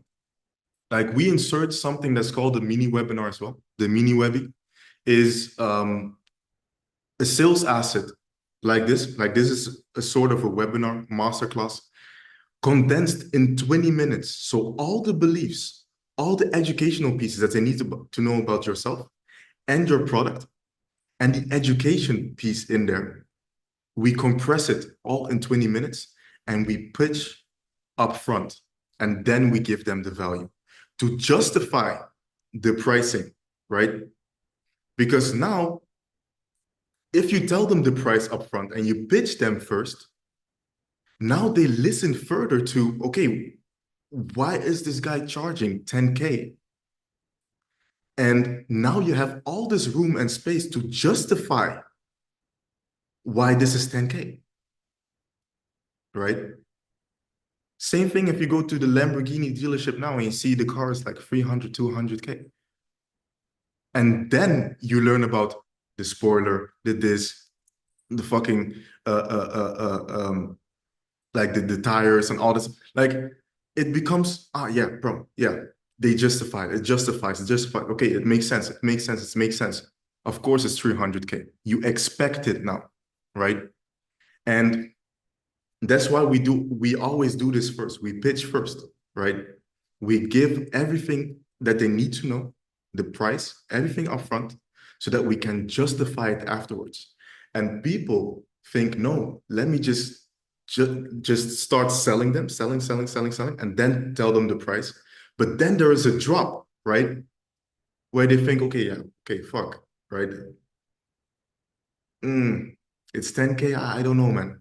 And you have nothing left to get the feeling of anticipation up again, if that makes sense. Because now they see the price as the bottleneck. And when you tell them everything up front and they know about you, okay, and they know about your service, price, and everything, now you can justify why it's worth the investment. But you need to do a great job of communicating that in the right way. Okay, so that's the mini webinar for you. Again, one more thing, actually, bro. Let me just throw one quick nugget in there. The reason why mini webinars work so well, because you might ask, okay, but like webinars usually you want to make them longer, right?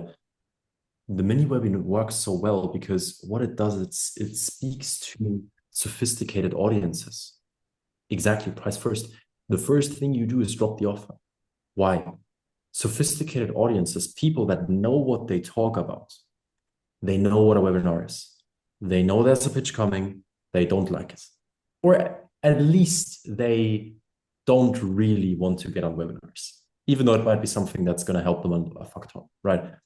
It's just that sophisticated markets don't react to it as much and as well.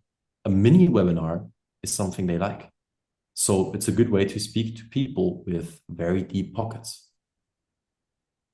And you can split test it with a trust funnel. If you split test the trust funnel and the mini webinar, you get enough valid data to understand which direction to go into and how your ICP reacts to different profiles. Simple as that.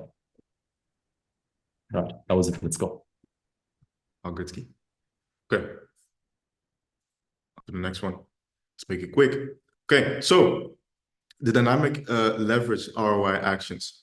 What do I mean by that? I first touched on high leverage actions that you can take inside of a business, right? So I want to give you some high leverage actions that we ourselves have identified in the businesses we've worked with prior, just to give you guys an idea of what it looks like to which actions you can take inside of a business, right? So first, you need to identify the bottleneck in the funnel. That's first. The people that we've worked with had ad fatigue. This is a real thing. Okay, ad fatigue. You need to switch up the creatives. Boom, boom, boom. This can be the most high leverage action that you can take inside of a business, right? Low average order value, right? This is for the people in e-com, for example, or the people that have low pricing and they don't bundle up their service to get a higher LTV, right? So sometimes we come in and we just literally double the price. Biggest lever that we can pull. And it's often the price, right? Marketing automation, most of the times when we come into a business, is always generic. Like it's always some standard bullshit, right? is always like non-personalized. We come in, we make it personalized, and we make it valuable because we follow up with value, value-driven follow-up. We make sure that we follow up with value. The marketing automation are personalized and they are education-based. Okay, that's what we mostly come and do as well. Customer experience can be improved. Sometimes we plant AI chatbots as well. Not testing frequently enough. No, this is a point where they don't have enough data. So sometimes we come in, do some more data acquisition. Sometimes they just need to spend more so that we can get more data, to acquire more data, to make more data-driven actions inside of the business. Sometimes they target the wrong audience or too small of an audience, using outdated strategies that not longer are working, not repeating successful action. I want to elaborate on this because sometimes, like we had a particular client who was just stuck between 100 and 150K a month, and they just couldn't break out. They were always like getting to 150, bouncing back to 100, but getting back to 100, bouncing back to 130. And I told him, like, what did you guys do to get from 50 to 100K a month? Yeah, sometimes I was just, I was just dialing myself, and I was just fucking, like, I couldn't see myself making under 100. I was like, bro, keep doing that and train your sales team better on how you do it, right? Boom, change this one little thing, right? And repeated the successful action of him being able to have a better sales process and better way to communicate the product, replicated that into his salespeople, boom, went to $250,000 a month, right? By one simple change, see? And by also firing two of the two salespeople as well, right? We have the advertising messaging not aligned with what's on the landing pages, okay? Incongruency, only using 1 to 2 ad hooks. That's also something that we've encountered. You always need to have at least 5, right? One-legged stool, only getting customers from one channel. So you need to have different acquisition channels, because if your ad accounts get banned or something, like you will die just with one blow, and that's not smart, right? So you want to have multiple acquisition channels. This is for people that are a little bit more advanced and are a little bit further ahead with their business ventures. And bad data attribution, untrustworthy reporting in place. Sometimes they just can't read data and use it in the right way, right? Okay. Now, the phases of growth. This is just an awareness thing, okay? 0 to 10K a month. It's all about building momentum. It's all mental. It's all you vs you. It's always you vs you, but here it is really only a mental thing. You need to be able to break all the beliefs that you have about money that's keeping you small.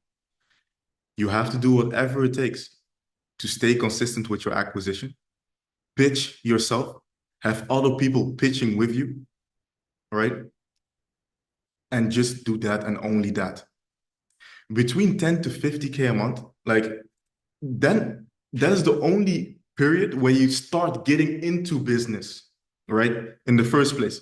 Now you're playing, okay? Because from 0 to 10, like, you don't really have a business, to be very honest with you guys, okay? From 10 to 50, you start playing with the big dogs. Meaning that right now you're in the phase where you have to master selling, okay? And you have to start building a team around you and have the right people in place, okay? And this is, and I would say being around 50K a month for the big dogs in here that are around that number, I would personally say it's even harder to get from 50 to 100 than from 0 to 10, right? Why? Because you're earning right at that stage. That's how I felt. You're earning enough where you're comfortable. You have everything you need. You can, take care of the people around you as well to a certain extent. But if you want to grow past that 50K mark, you need to start bringing in the right people inside of the business that will fuck up your margins, right? And therefore, you need to work even harder to make it make sense again, right? Because right now you make sure that your margins are thinner, right? Because you are acquiring more people, making sure that you have the right talent to scale past that 50K a month to 100 to 150. But now you have to work harder to get yourself out of the burden of spending your time, your own time. And now you're building a real business. Okay. And now you have to take on the responsibility to change other people's lives that are working on the same vision as you are. Okay. And then you get to a point where you make 100K a month, right? 100K a month plus. At this point, when you're sub 100K a month, you're still close to zero, right? So you want to get as far away from that as humanly possible, okay? And scale past 100, okay? By bringing in the right people. Now, Elias, if you want to elaborate on that as well before we go for it. Well, that's pretty much it. I think this part of the whole value bomb that we wanted to drop, it's really important to understand, and we're going to give you actionable steps on this as well later on, because if you understand where you're at, you can understand what problems you have. Therefore, again, craft the solutions. We talked about this before, right? If you know the problem, 95% of the work is done, right? So that's really the most important thing. Again, 0 to 10, basically retard stage, have some work ethic, and please like learn communication at a basic level. 10 to 50 could be offer, could be pricing, could be the wrong people in your team, or hiring too early, or hiring the wrong people. 100K plus can be many different things. I like to go on things that really give you a lot of leverage, right? For example, content, as we spoke about before. But those stages are really important to understand. And when you understand the stage you're in, you understand the problems you have, then you can craft the solution and make a lot more money a lot quicker. So that's an important one as well. Okay, there you go. Ooh, I like this one. This one's going to be good. Okay, so listen up, because this is really important and nobody ever talks about this ever for some weird reason, okay? But you have to understand the risk-reward matrix. What does this even mean? So on the left side, you can see two different, I don't know if you can call it panels, right?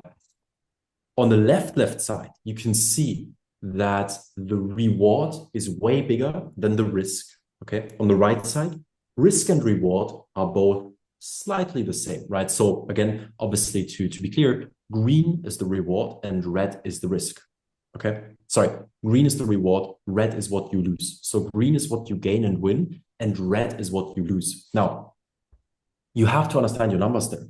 How probable is it to win? How probable is it to lose? Okay. Some people would rather take the left side of this whole panel. If you take the left side, then the chances of you winning are 20%, but you can win a lot more.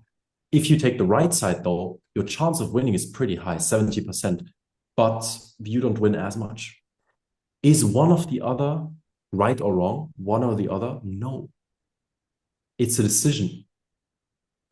And understanding how you can make decisions in not only your daily life, but also in your business will be one of the most important factors that dictate how much money you make and how fast you make it. There is a decision-making matrix that Amazon uses to move forward quickly and make the right decisions at the right time. It's made up of two different types of decisions. The first one is one-door decisions. The second one is two-door decisions.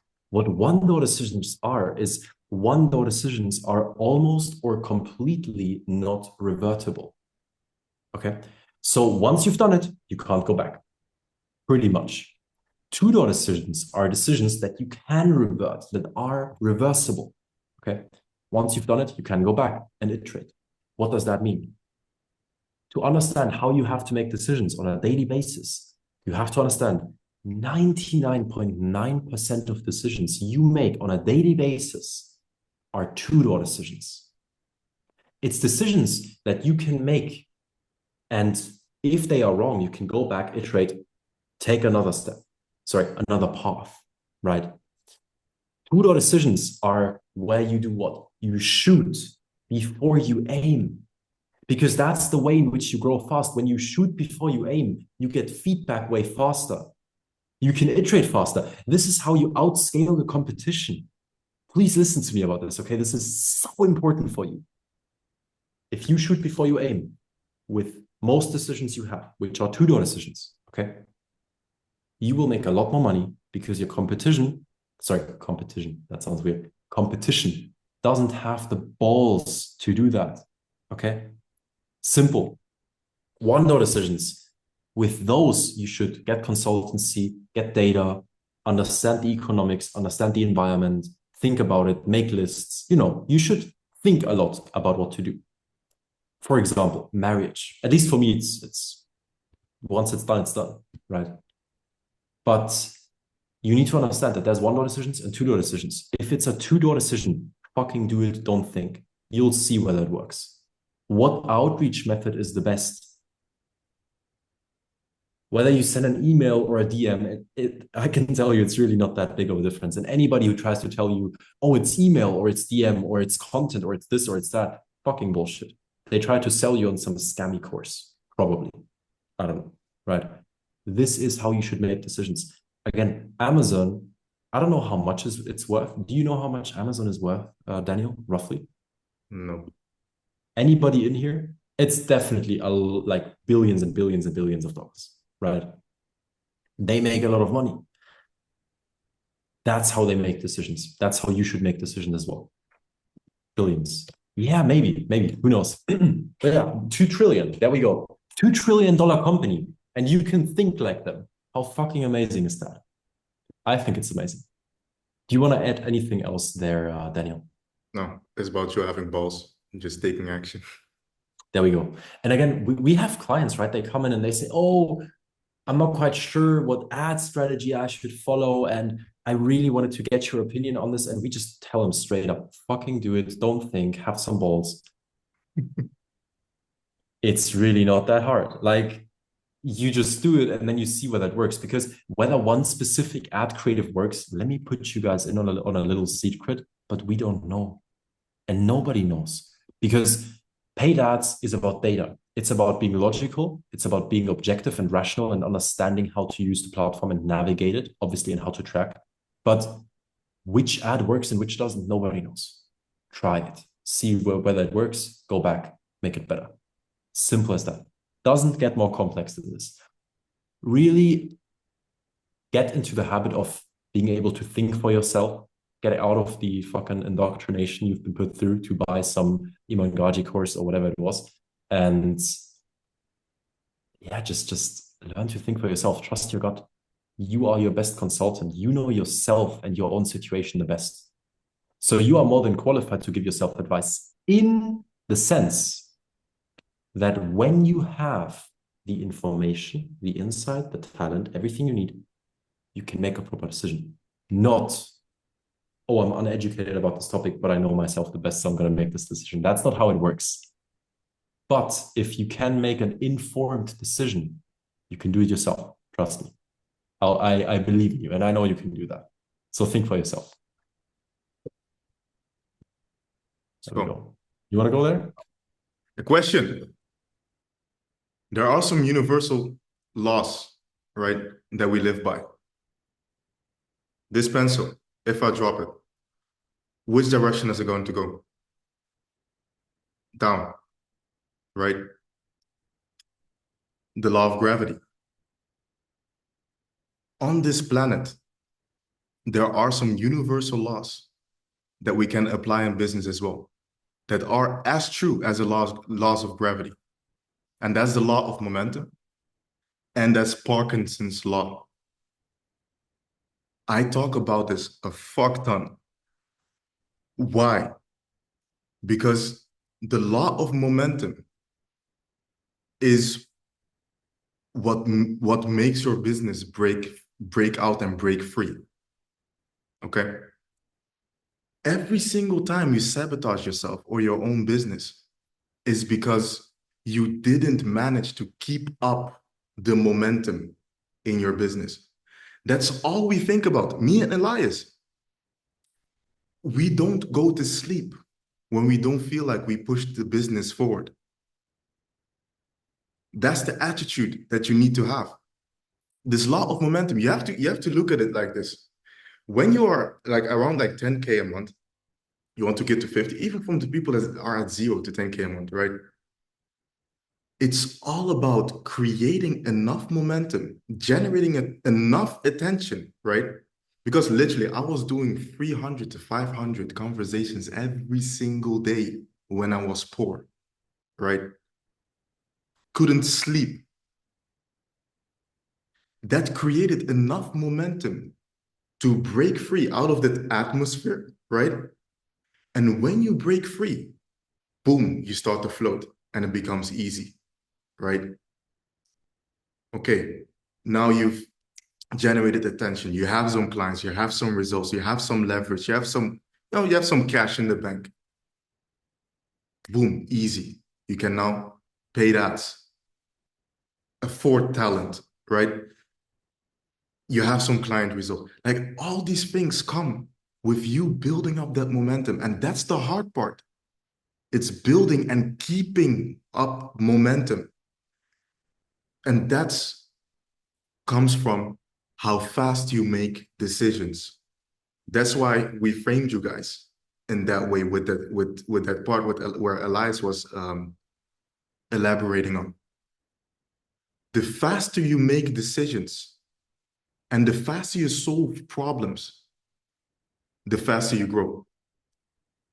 Sometimes, even right now, like we have partners that stay with the problem, probably like Enzo, right?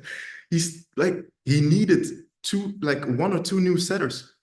He stayed with that same problem for a week. One whole week, he wasted his life. Oh my God, man. It's crazy. But you can't have that attitude. You need to build momentum and solve your problems as quickly as possible, okay? It's all about high performance. We are high performance people. You need to operate at a different intensity, okay? It's all competition, right? People forget this, but it's really competition. So build up that momentum, okay? When you don't have consistent acquisition going on in your business, forget it, right? Forget it. Build the momentum, create enough speed that you can break through the atmosphere and start floating, okay? Next one is Parkinson's law. And this law, even myself, subconsciously, I used it in the very, very beginning when I was starting to scale my agency. And I gave myself a time increment at when I wanted to hit that particular goal of like that in that particular case was 50K a month. This law says that the time, right? Work will expand to the time allowed for it. Meaning that if you wait till the last minute, it will only take a minute, right? It's the same for this law. When you give yourself 30 days to do the most high leverage actions inside of a business to make them grow as fast as possible, you will do it. Because as agencies, we are getting judged every 30 days. And we are like literally not sleeping well because of this fact, right? Because we have clients, we have people that we have to, that have problems, that ad creatives are not working anymore, and all these different problems. But we have to make sure that within a specific time frame, we make them as much money as possible. And that comes from the Parkinson's law because we put a time constraint on ourselves, okay? So do the thing for yourself. Figure out how you can make 10K or 50K, right? For the people that are at 0, 10K a month in 2 weeks. It's possible, right? Just figure out how. Position yourself well, position your offer well, find leverage in your offer, find leverage in your positioning, right? Do all of these things to make sure that you constrain the time that you think it would take to hit 10K or 50K or 100K, right? It's all about taking the right actions. Now, that's Parkinson's law for you. So use this, really, okay? One story that I want to elaborate on that, a quick story of Elon Musk. He wanted to build this rocket, right? Falcon 9. But Elon Musk, like, he's a savage, he's a beast, right? This guy is as tough as nails. The reason why he makes so much money, right? He hired a set of engineers, right, to build this Falcon 9, this rocket.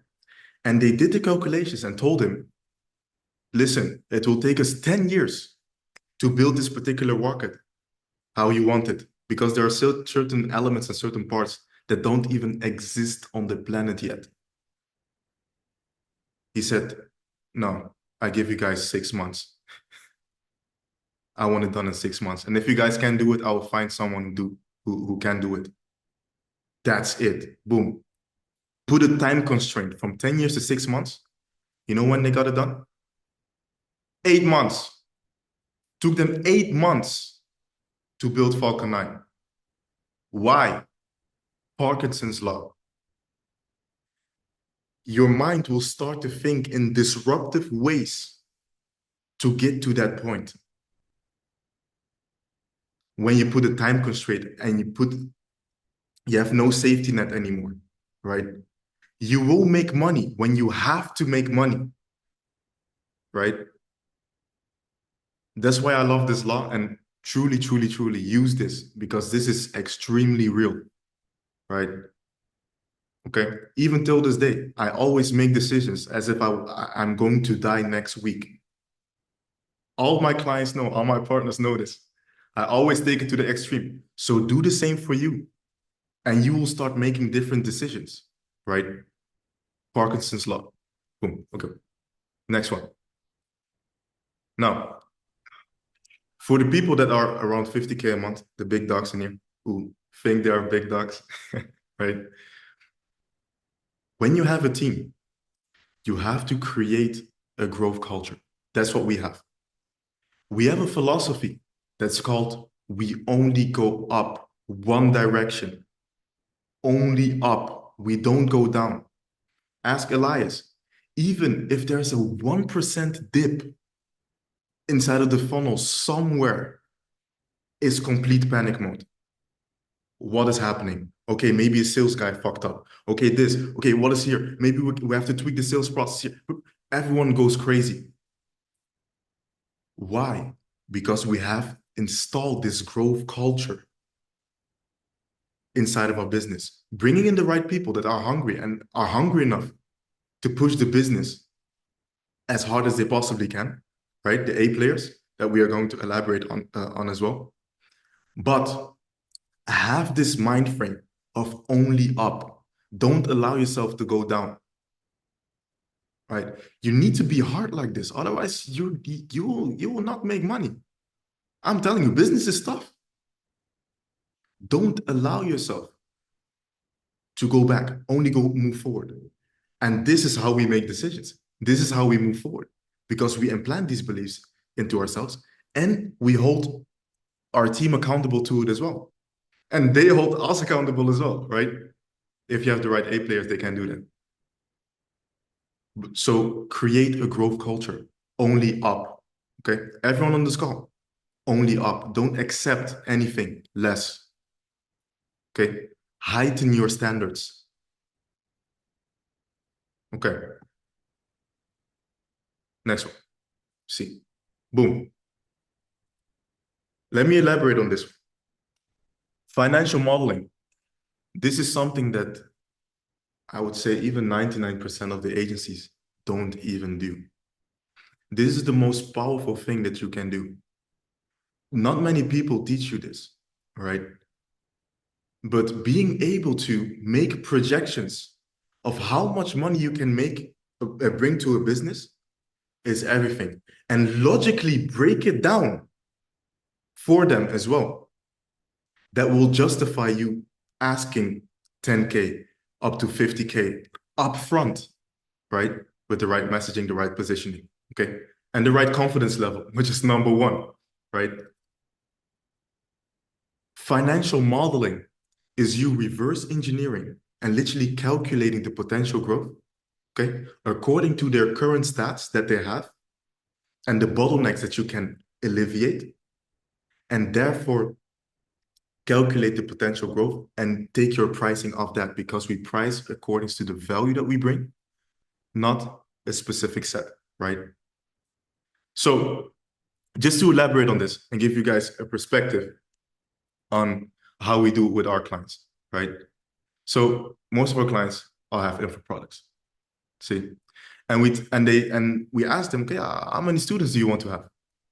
In this particular case, they would say 1,000 at a 2,000 price point, and therefore make a gross of 2 million, right? So what are we going to do here? We are going to start off with the variable that's known to us, and that's they want 1K students, okay? In this particular business, we look at the current stats that they have. Their closing rate is 20%, meaning that we need to have 5,000 people, right, on the call that showed up, okay? Then we reverse engineer back. Okay, what's their closing rate? In this particular case, their closing rate is 50%, meaning that 10,000 people have to be scheduled for a call. So 10,000 people. Now, in this particular funnel, this client had a mini webinar funnel or a trust funnel, and they had to apply, right? So for the applications, 70% of the people, right, from the 85,000 people that opted in, 70% of the people applied, meaning that there are 17K people that filled out their information on the page, okay? And therefore, we can reverse engineer back to the people that opted in into the lead magnet, right? With 85,000, we need 85,000 people that have seen our product, 85,000 eyeballs. And now from that point, we can see, okay, how much money do we need to invest, right, to be able to generate 85,000 eyeballs? And for this particular client, was anywhere between $5 to $7 cost per lead. Then for this projection, he needed to make he needed to invest anywhere between 300K to 400K to get to 2 million in gross revenue, right?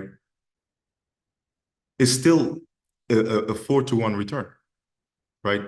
If you spend 400K, you get 2 million back. That's a good return, right? But now, let's say that you're on a case where, okay, I don't have 400K to spend like that or to swing like that. Then you can start tweaking at the other variables that you have. Maybe you can change the pricing, right? That's a lever that we pull as well. You can make the price 20K and have 100 students and gross 2 million, right? And spend less on ads. It's all possible, but then you start tweaking, the tweaking process. But first, you need to understand this. You need to understand how to make projections. You need to understand and break down the business's current stats to make these projections, right? And make them see and visualize how much money they can make. And now they can make an educated buying decision of them giving you 15K, 20K, 30K on a sales call. And that's how you calculate potential growth. You start with the end goal in mind, and then you reverse engineer back with the current stats that they have and see where you can improve and tweak inside of their funnel to make sure that they get to their goal. And what we usually do is we charge 10% of the potential growth, right? And 50% of that. But we change that now a little bit. We have a base fee from anywhere between 5K to 15K, and we charge a rev share, right? Because we want to be incentivized for the growth that we bring. And we want to get paid over 100K per client, which is let's say right now, a dream of ours, but we will get there. So financial modeling, please, this is the standard that we hold ourselves to. We always reverse engineer and do the math. This is literally a glass bowl, a crystal bowl that allows you to look into the future and see what actions you need to take inside of a business, and not come in and just blindly just, oh, let me just tweak the ads. No, right? This is what you need to do. Understand financial modeling. This is the basis of the whole model that we have, the problem-solving model, okay? And this is how we identify the highest leverage actions that we can take inside of a business, by looking at the numbers and doing the math. Not only for your clients, but do it for yourself as well, right? If you want to hit 100K, 150K, 200K, whatever it is, do the math, reverse engineer, and reverse engineer all the way back to the number of leads that is needed to get to that goal, right? And then you can make more calculated decisions, and you can literally make decisions with confidence and don't feel lost all the time and feel discouraged, and then and now you give up, which is extremely stupid, right? Business is math. Again, it's all math and probability. So calculate the highest probabilities of you making the most money as you can, and for your clients in the shortest period of time, okay? Extremely important. So keep this in mind. Take a screenshot, do whatever you need to do, but keep this in mind. This is the basis of everything, the math. Do the math all the time. You need to be obsessed with your numbers, obsessed with your clients' numbers. Always, right? Like, we are literally OCD about our numbers, right? Ask Elias, right? Always, okay, what is the numbers? What is it? And what is this, that, and this? But we go crazy about our numbers. Why? Because we know that that is the variable that will help us get where we want to be in a calculated manner, and not just blindly. Okay? So hold yourselves to that same standard as we do. Okay? So this one is for you, Elias. There you go. Let's go. Okay, so I want to make this clear and simple, but also super valuable. We decided to put this in. We were thinking about not putting it in because, to be fair, it's not intimate, but it's what we use internally. Okay. So internally, we are using the intense VSL acquisition methodology. What does that mean? This is our entire process, from having somebody book to qualifying them to making sure that they are framed and making sure they are educated until they get on a call. Okay. So first of all, after booking, check WhatsApp for additional info and connections that make you more money. What does that mean? That's not exactly the message that we send. Okay. But what we emphasize on, as soon as somebody books, the particular setup that booked that person in lets that person know, hey, please check your WhatsApp, because we have a lot more value and additional info that's going to be super valuable to you to share with you. Plus, I'm going to put you in a group with our two co-founders, our two CEOs, okay? And you can talk to them directly. And that's going to make you way more money. That's the emphasis that we put. So they actually check WhatsApp.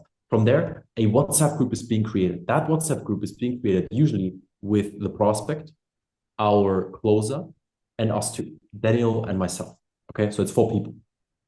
From there, we have an entire SOP that we walk them through step by step on how we do what we do, framing them properly, giving them all the value they need, and giving them, more importantly as well, all the third-party proof that they need. So the first video that's being sent to them is a whole product breakdown. So they know exactly what our problem is, what our product is, what it's about, what problem it solves, and how it solves it. From there, we send a video that solves the problem that they have tailored, specifically tailored to them and their specific problem and situation. From there, we send 3 case studies and a value podcast. Before they ever speak to us, keep this in mind, guys, before they ever speak to us, they have watched 6 videos. Average length is probably like 20, 30 minutes. Do you know how framed and educated these people are? It's insane, okay? From there, we have 20 plus email and SMS sequences. These are not your regular reminders saying, oh yeah, please make sure to show up to the call to respect both our time. No, that's like, never, ever, ever do that. What do we say? The only thing we have in these emails is purely value and or third-party proof, showing them we are qualified to solve the specific problem that you have.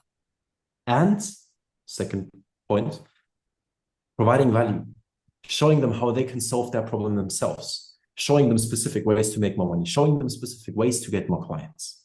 So they know we have expertise and we know exactly what we're talking about, and we are in the best position, okay, to help them. From there, we call them on WhatsApp 3 times. That's being done by our lovely team.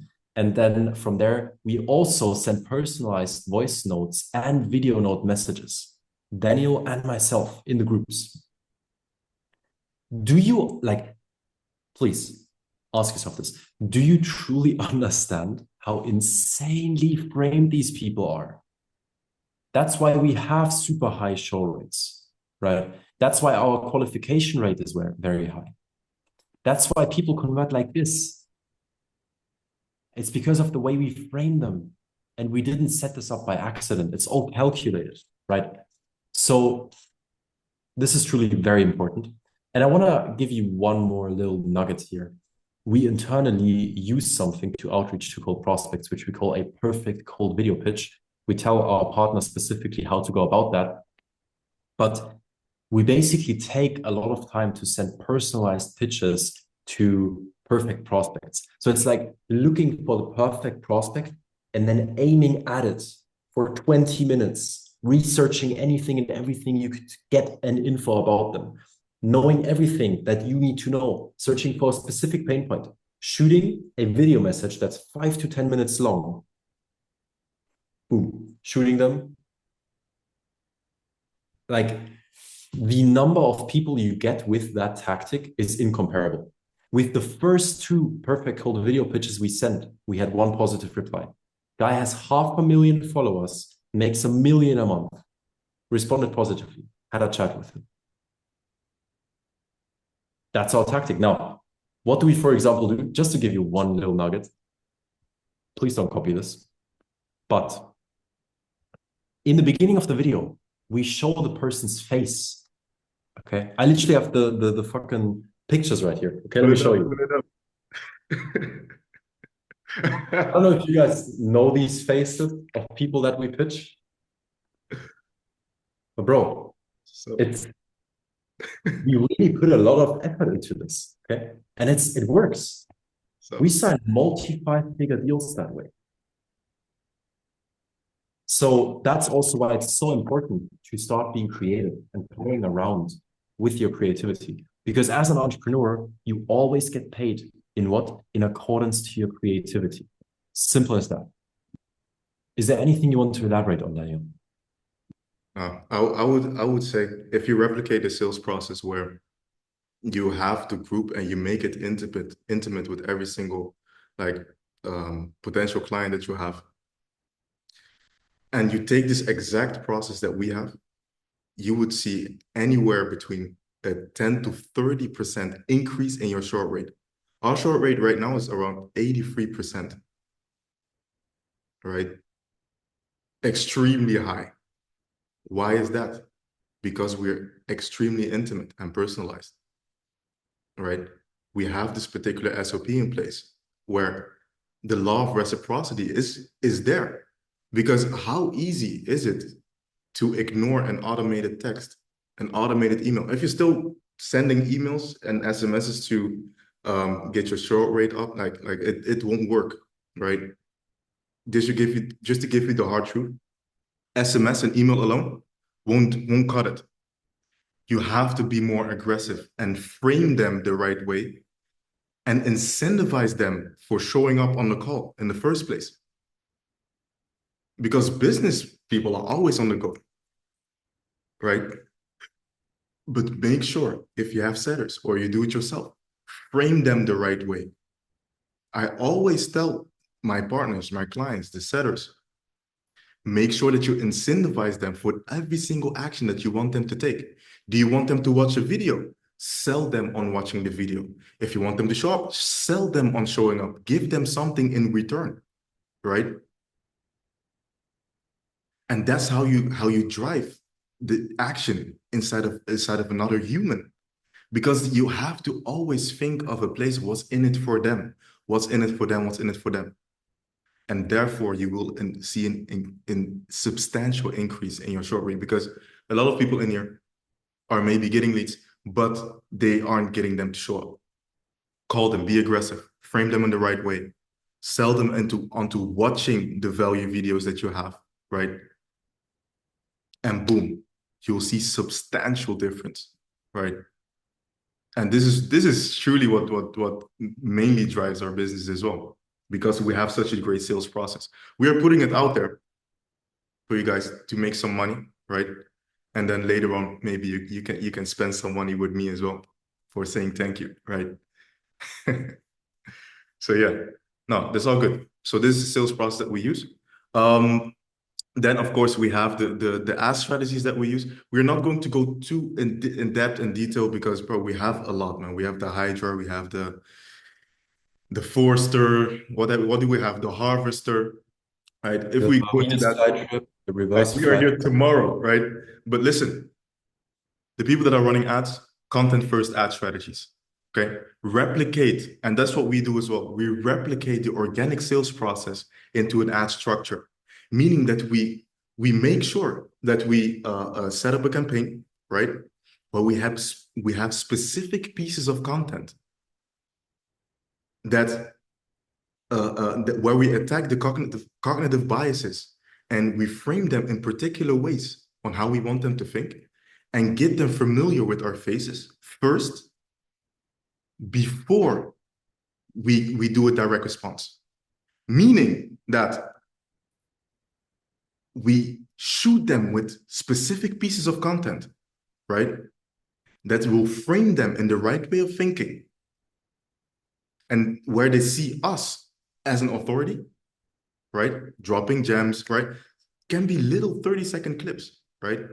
And it's extremely cheap as well. Like you can do it for under 1 cent, right? We have some results where we reach like 70,000 people with 1/100th of a cent, which is extremely crazy.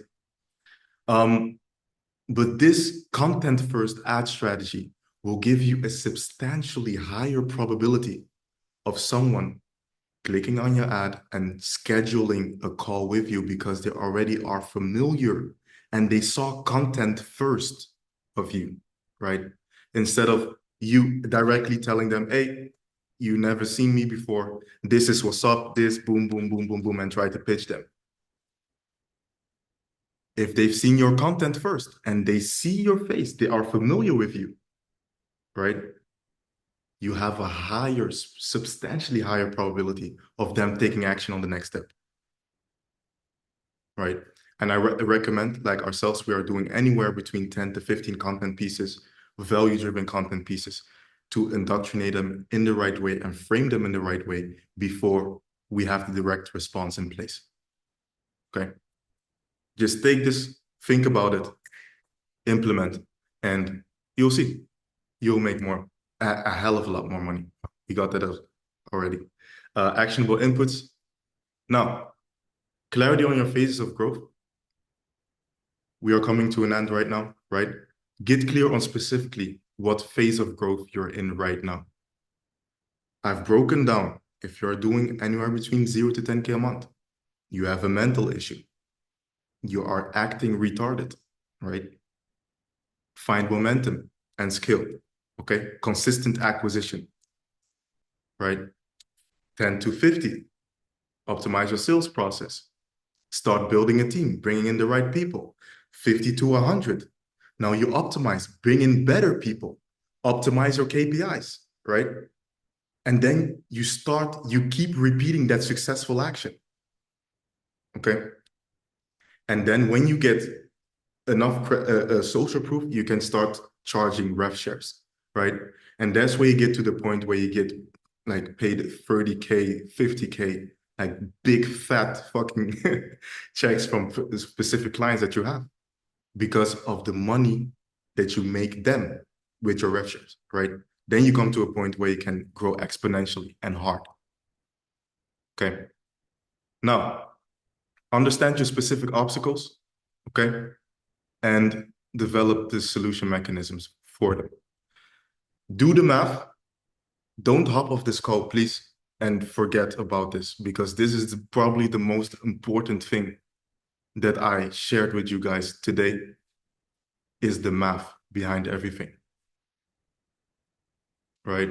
Understand unit economics, understand making projections, calculating potential growth.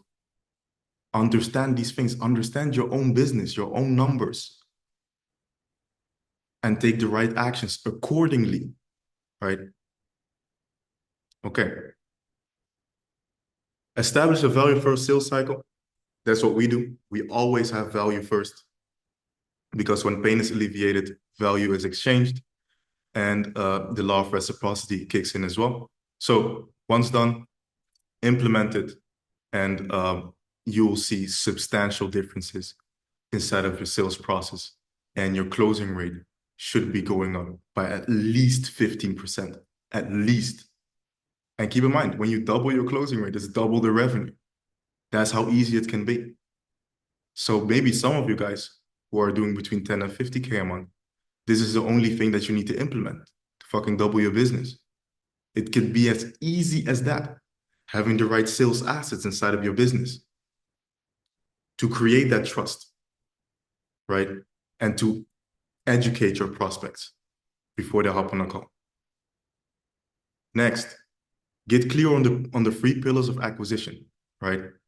Gain clarity on the incremental parts of the sales funnel. Establish a growth culture inside of your business. Even if you're a solopreneur, I don't care. Don't accept anything less. Have high standards. Don't allow yourself to go down.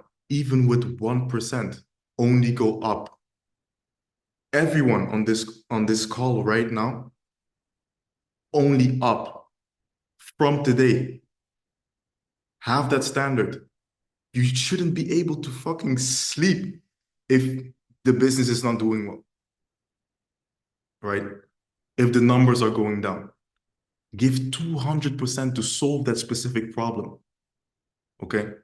That's the way that the high performers are thinking and making their decisions. Only up, okay? Understand and implement Parkinson's law and the law of momentum. These are the only 2 things that will help you scale extremely fast. Parkinson's law and the law of momentum. This should be a religion for you, because that's what helped me and all of our partners right now who are seeing success. We create that urgency inside of them. You will scale as quickly as your urgency allows for it. The rate of your hunger determines your growth. That's it. That's it, right? I couldn't sleep when I was poor. People laugh when I say that, but it's true, right? Because I don't see myself as an idiot that can't make money. And you should have that same ego. It's impossible to exist somewhere where you're not comfortable.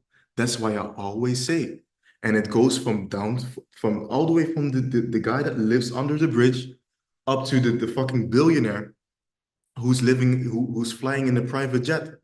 He couldn't live without his jet, right? Because he has high standards for himself, as tough as nails. So heighten your standards. Hold yourself to these standards. Doing the math. Okay? Next, attack mode. Once we sign a client, this is what we solve for. We go fully in attack mode. Most of you guys, also people that are doing around 100K, are in reactive mode. They are letting things happen to them first before they make a decision and take action on something. There's always something that needs to happen first before they take action and really take control of where the business is going. You need to be proactive and in constant attack mode. Don't wait for things to be fucked up. Don't do that. Attack mode. That's exactly what we do. When we come into a business, man, it's like we break everything. We come in, we jump like when you jump in the pool, right? You jump in and you just splash, and you just like you have so much effect in there. You break beliefs, you take the right actions, you make sure that everyone is on track, you set the right KPIs, bring in the right people, fire some people, right? Change everything that's needed to get them to that particular specific result by implementing the Parkinson's law, by having this set of strategies that you can pick from, the high leverage actions that a few of them I just elaborated on, right? But be aggressive with it, not only for your clients, but for yourself. If you're not aggressive with your goals and the money that you're trying to make, you will stay poor. I 100% bet against you for you making money ever. 1,000%. Right? So, next one, talent acquisition. This is mostly for the big dogs, right? You have a growth culture in place. You need to know the difference between a donkey, a camel, and a stallion. Meaning you have three types of people, right? You have the F players, the B and the C players, and the A players inside of your company. The donkeys are the people that you literally need to slap first before they take any action. Those are the donkeys. You need to get rid of them as soon as humanly possible because they will damage the business. And the real A players, they will tell you, A players can't exist somewhere where there are B and C players. It gets uncomfortable, right? B and C players love it when things go slow, right? They have a bunch of excuses when they don't hit KPIs, when they're super like political, right? Not straightforward with their intentions and stuff. Like this kind of behavior where everything is just slow, right? Get rid of them. Then you have camels. These people are more reliable, but you still need to tell them what to do, and therefore they will take the right actions. But here it comes. Now you have the stallions. Those are the true A players. These people are self-led. They are money hungry, even sometimes hungrier than you. They come inside of the business and tell you how to optimize your sales process, right? These are the people that come in and do whatever it takes to push the revenue forward and to make themselves as much money as humanly possible. That's one of the characteristics that I look for When I hire someone, I look at his ego. How money hungry are you? Right? How selfish are you? How far are you willing to go? Are you just a fat cat closer who's laying back as a cashier? Or are you fucking going inside of the trenches? Call these leads yourself, try to sell them again because you spoke to them 1 month before, right? Because you're that hungry. These are the kind of characteristics that you need to have inside of your business, a stallion. But again, you need to become a stallion yourself first because people only work with people they respect. And that's where we come to leadership. Because at this phase of growth, where you're now managing a team, right? And you have the responsibility of making their lives better as well. You take the responsibility on you, right? You have to create an environment where they can thrive. I can have a setter who, like our setter did like 734 follow-ups, value-driven follow-ups yesterday, right?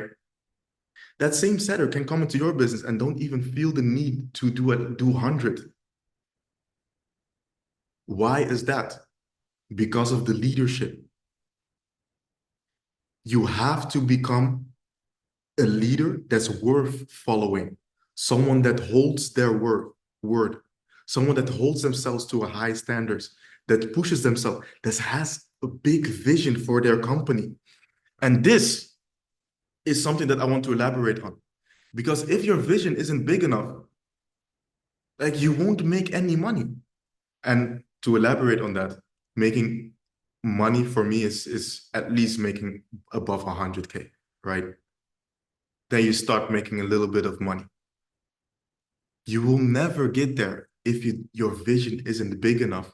And the people that you have inside of your business, they need to realize their dream, their vision inside of the company's vision. I always talk about how much money every individual inside of my team is going to make when we hit this specific KPI or this specific number. That's leadership. Yo, hey, you want to take care of your mother, right? Hey, you want to hit 20K next month, right? Okay, this is the number that you need to hit. This is the KPI, right? Make shit happen. Again, what's in it for them? Leadership, they come first. Your team wins, you win, right? And inspire them to take action. Go a layer deeper. People think, I will just hire someone and I will just go 2 layers, just talk about business KPIs. Okay, boom, go fuck off, right? Did you hit your numbers? Okay, cool, boom, fuck. No, go layers deeper. Go layers deeper with your team, with your people. Because the people that will make money with you, you will spend more time with them than probably with your family. If you're willing to pay the price, of course, if you want to make some big money. Okay? But you need to go layers deeper with your team. I know what their dream car is. I know whether they have wife, kids, all that stuff. I know all of these things because I spend time with them one-on-one. Make sure that they're good. Make sure that they have the right rhythm of the day. Right? Make sure that they don't have girlfriend problems. Right? That's leadership. Leading from the front. Because we are all people trying to make more money, right? Don't treat them just as a number, as someone. No. Be there for them. So that's leadership. That's why you can't have setters to do at least 50 messages for half a day long and they stop working. That's why. Because of you. You take all responsibility of everyone around you, right? Because you only get what you tolerate. I don't allow the people around me to lose. No, man. I will force them to make money. Otherwise, hey, this is not the place for you, right? You should be the same. Understand this. People that make money, the tougher you are on yourself and on your business, the more money you will make. You can't be soft in business. You can't tolerate shit in business. Not from yourself, not from the people around you. That's how you push. That's how you make money, right? Non-emotional. Little bit of a rant right there. It's because I truly care, right? I truly care. And most people don't know this. But these are one of the most important lessons that you can get. Leadership is a skill in and of itself, right? Once you understand this, you will be able to take care of your family and other people's families as well. And when you die a legend, right? Because of the impact that you had, because of the balls that you have, right? That's all it is about. I'm a person, I will show up on meetings uninvited. What? And try to pitch the guy. I'm that kind of person. I truly don't care. Why? Because I'm truly uncomfortable where I'm at. Even today, I need to be in Dubai. I need to have my little penthouse in Dubai, right? Have my Rolls-Royce Cullinan, have everyone in my family taken care of. Until I get there, I signed a contract with myself to be unhappy. That's the mind frame that you guys need to have. Okay? That's how the fuck I scaled this fast. Because I truly believe that I deserve where I am right now. I deserve this money. Ego. If you don't have ego and you don't have self-esteem and you think, no, like no, humbleness, you will stay poor. Believe that you are the fucking best. Go for being the best. And if you don't, yeah, you will lose. You will lose, that's for sure. Okay. So just to round things up, could everybody follow us so far? Yes, yes, yes, yes, yes, yes, yes. Because I know it's late. We've been on for like 3 hours right now. Yeah, bro. Yeah, guys, I want to give you guys everything, right? So, yeah. So let's go. Let's go. Let's go. Do you guys see the effectiveness of this model? Problem solving, not only going for one solution, right? Making sure you alleviate every single bottleneck that comes into a business, all this stuff. Do you guys understand the thing that I'm trying to elaborate on? The financial modeling, right? Solving the bottlenecks, taking the right actions inside of the business. Okay, I see. I see. Yes, yes, yes, yes, yes. Yeah, yeah, man. Man, I love this, man. It's really pouring myself into you guys. Love this, love this, love this. Okay, next one. Now, I would say if you don't implement this, and if you stay going to the path, on the path of just doing one thing, right? Not being able to understand business, not holding yourself to a high enough standard where you do the math, right? To make more calculating, data-driven decisions and money-driven actions inside of your business. If you don't do that, man, I truly don't believe that you want to make money. And you're truly complacent with your life. And it's utmost disrespect. It's almost like really disrespecting yourself if you not implement this, what I just said and shared with you guys today. Because once exposed, you can't go back anymore, right? Because eyes are open, right? So please, even if you work with me or not, or implement this, go make money, right? I want to have an impact and help people as much as possible. I've seen it with Iman, with Alex, and like, bro, when these guys die, like even I will go to their funeral, right? Because they impacted my life. And that's what I want to be. That's where I want to be, right? So implement this, please, okay? Don't take this for granted. I really poured everything into this to make sure to share everything, right? So implement this and just give me a little thank you. If you want to spend money with me, hey, go ahead. I don't say no to money, right? But yeah, now an option B, right? For the people that think, okay, let's fucking go, right? The people that want to work with us and say, right, I want to work with Daniel and Elias. These guys are beasts. You guys, we have an offer where I give quarterly masterminds at my penthouse, either in Cape Town or in Marbella as well. But we come together. Now, it's not that I sell information. I don't do that. I don't sell information. I sell connection. I understand that you are the sum of the 5 people that you surround yourself with. Okay. Do you think if you live with me and you're making 110K a month, like you wouldn't be able to breathe next to me, right? Because you are the product, like you are your environment, right? So we have these quarterly masterminds.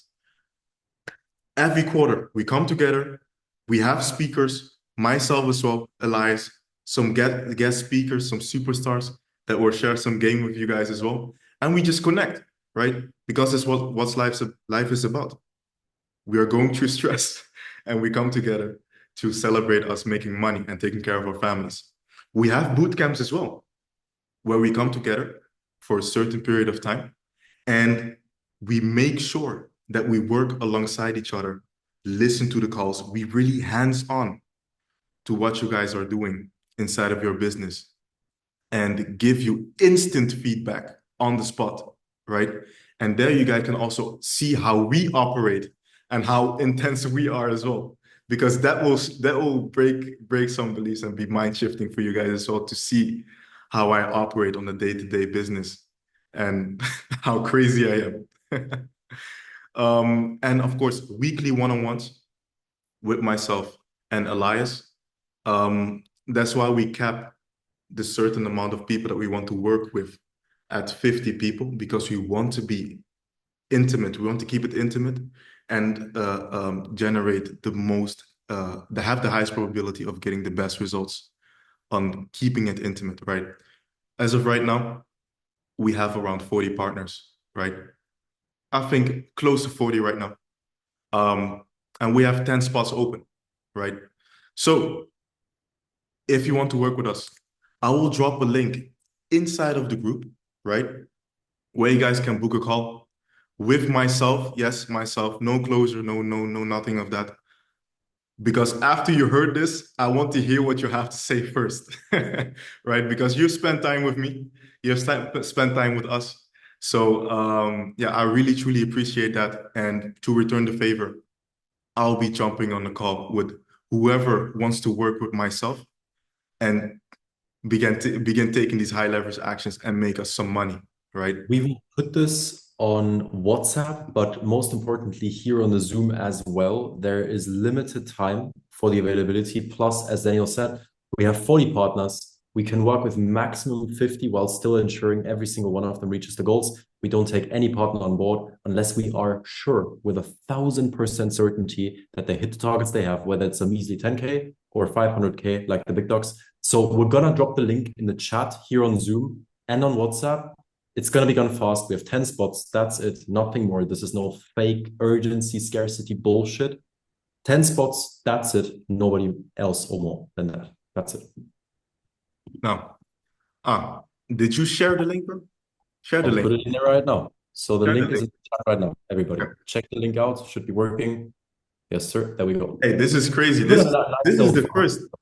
This is the first ever Webby, man. Guys, please drop a fire emoji. Man.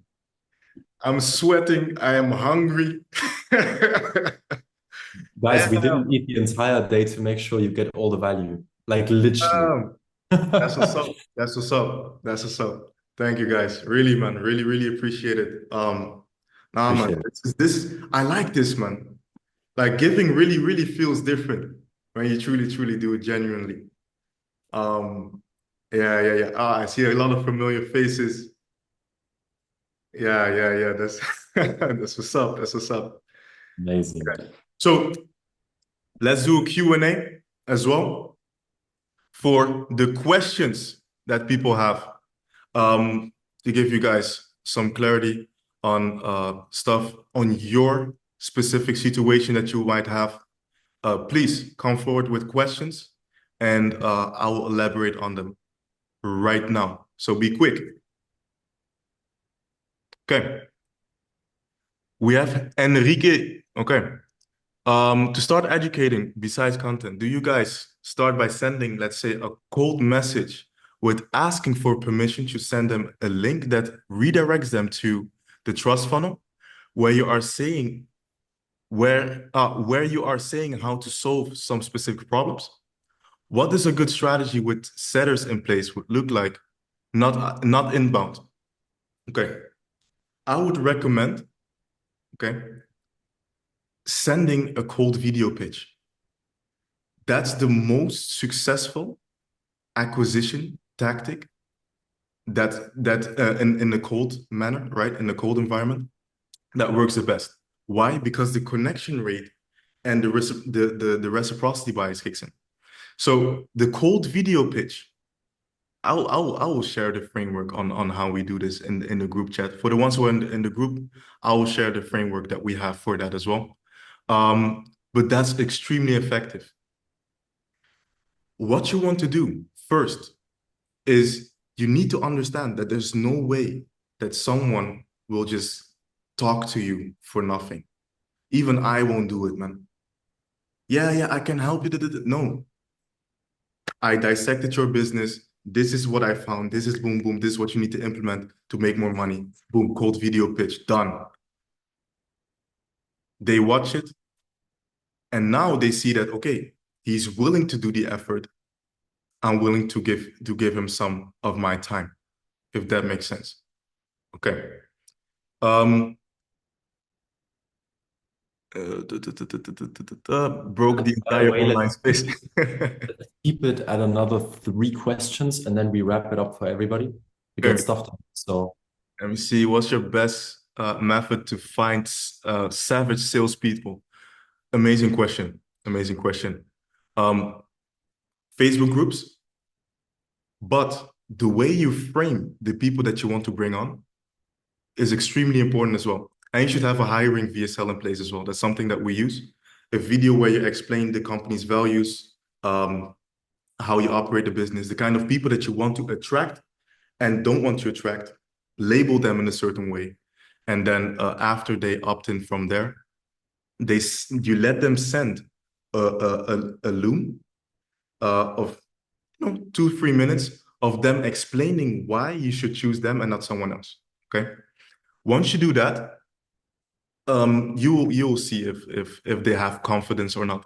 Like look for these little characteristics that I talked about, ego and their confidence level.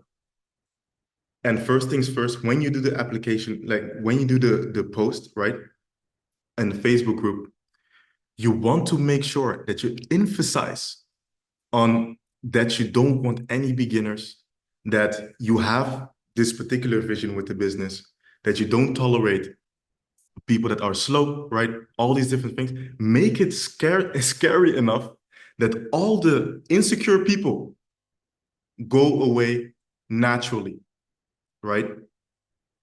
Have the standards so high, put the friction as high as possible on your application, and only the confident people will come through, right?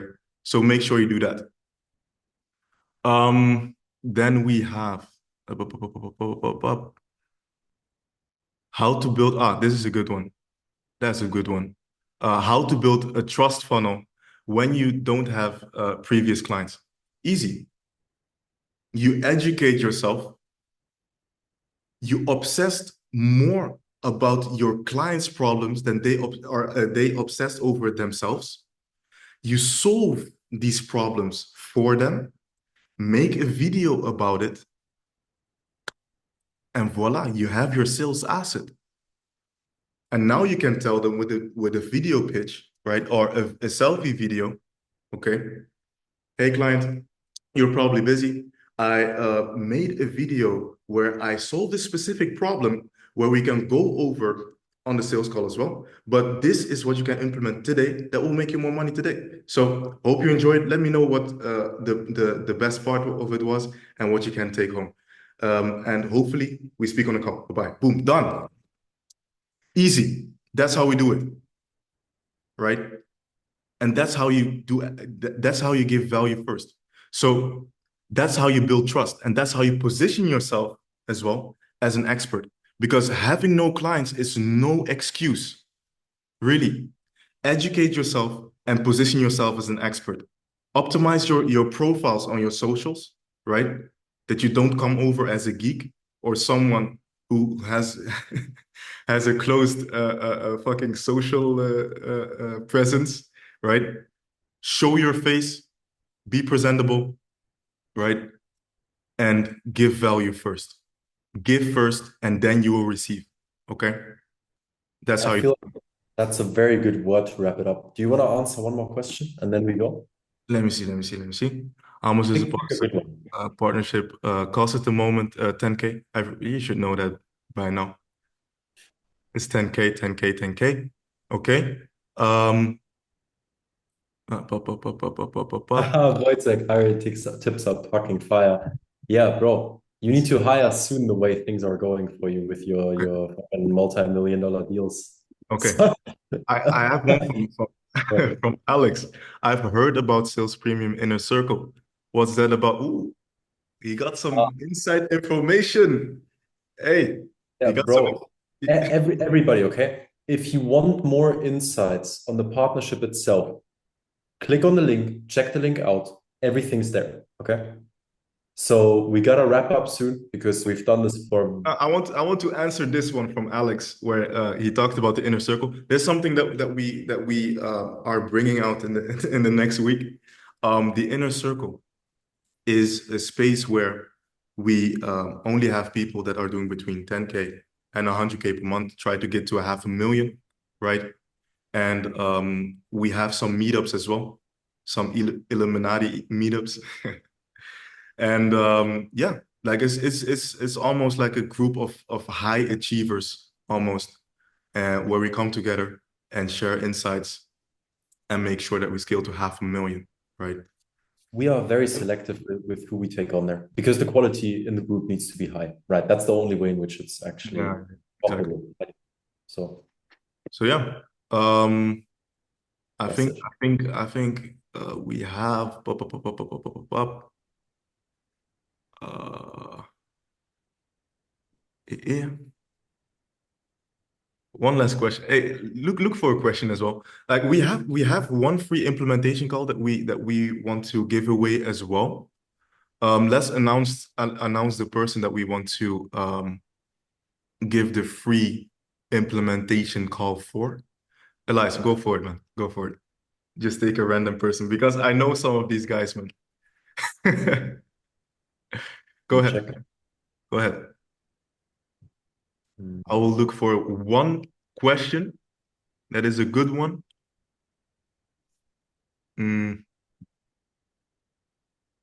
Okay. You know, do you know Sing? I saw Sing texted a lot throughout the Webby. I'm not sure, man.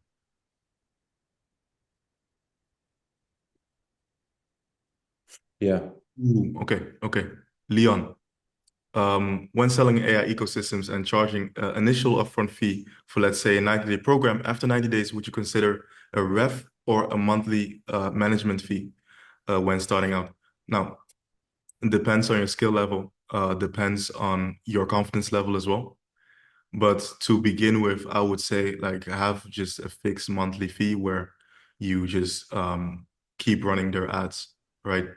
And consult them on sales. That's what I would say. And it can range anything just to give you some insights on the numbers. Can be anywhere between 1.5 up to even 5K retainer. For Felipe, the link, the recording is not going to be dropping in the WhatsApp. The recording is specifically only for our partners, nobody outside of that, because we gotta stay fair there. No, you don't need AI to pitch all your clients and to change my offer to a one-time fee and a performance fee. What do you guys think of that offer, bro? Not the only things you should take into account with an offer, but bro, roll with it. Obviously, we can talk more about that as well. A meeting possible, send the recording to me. Felipe, we can't send the recording to you because we only send it to our partners specifically. But if you want more information, book a call at the link I'm sending in the chat right now. You can apply there. Now the webinar is coming to an end. I just want to thank you guys. Of course, bro, of course. GCL, I don't know what that is. We're not in any groups besides one right now where we have a consultant helping us. He's doing like 1.5 million a month. So he's calling us guppies and small fish in the ocean. We do another webinar. Probably. Yeah, we will see. This one was very valuable. This one was almost too much sauce, bro. Almost. Exactly. Okay. All right, bro. That's pretty much it. Everybody, click on the link, book a call if you want more info, if you have other questions, if you need any fucking thing, please, every single one of you, apply to book a call. Why do I say this? Because we will for sure either way fill up the 10 spots that are still open, but we want the best ones. So every single fucking one of you, book a call. Go on the funnel right now. It's in the WhatsApp group. It's in the group here. Book a call there. And yeah, we can see what you're about. And obviously we can also answer a couple good questions.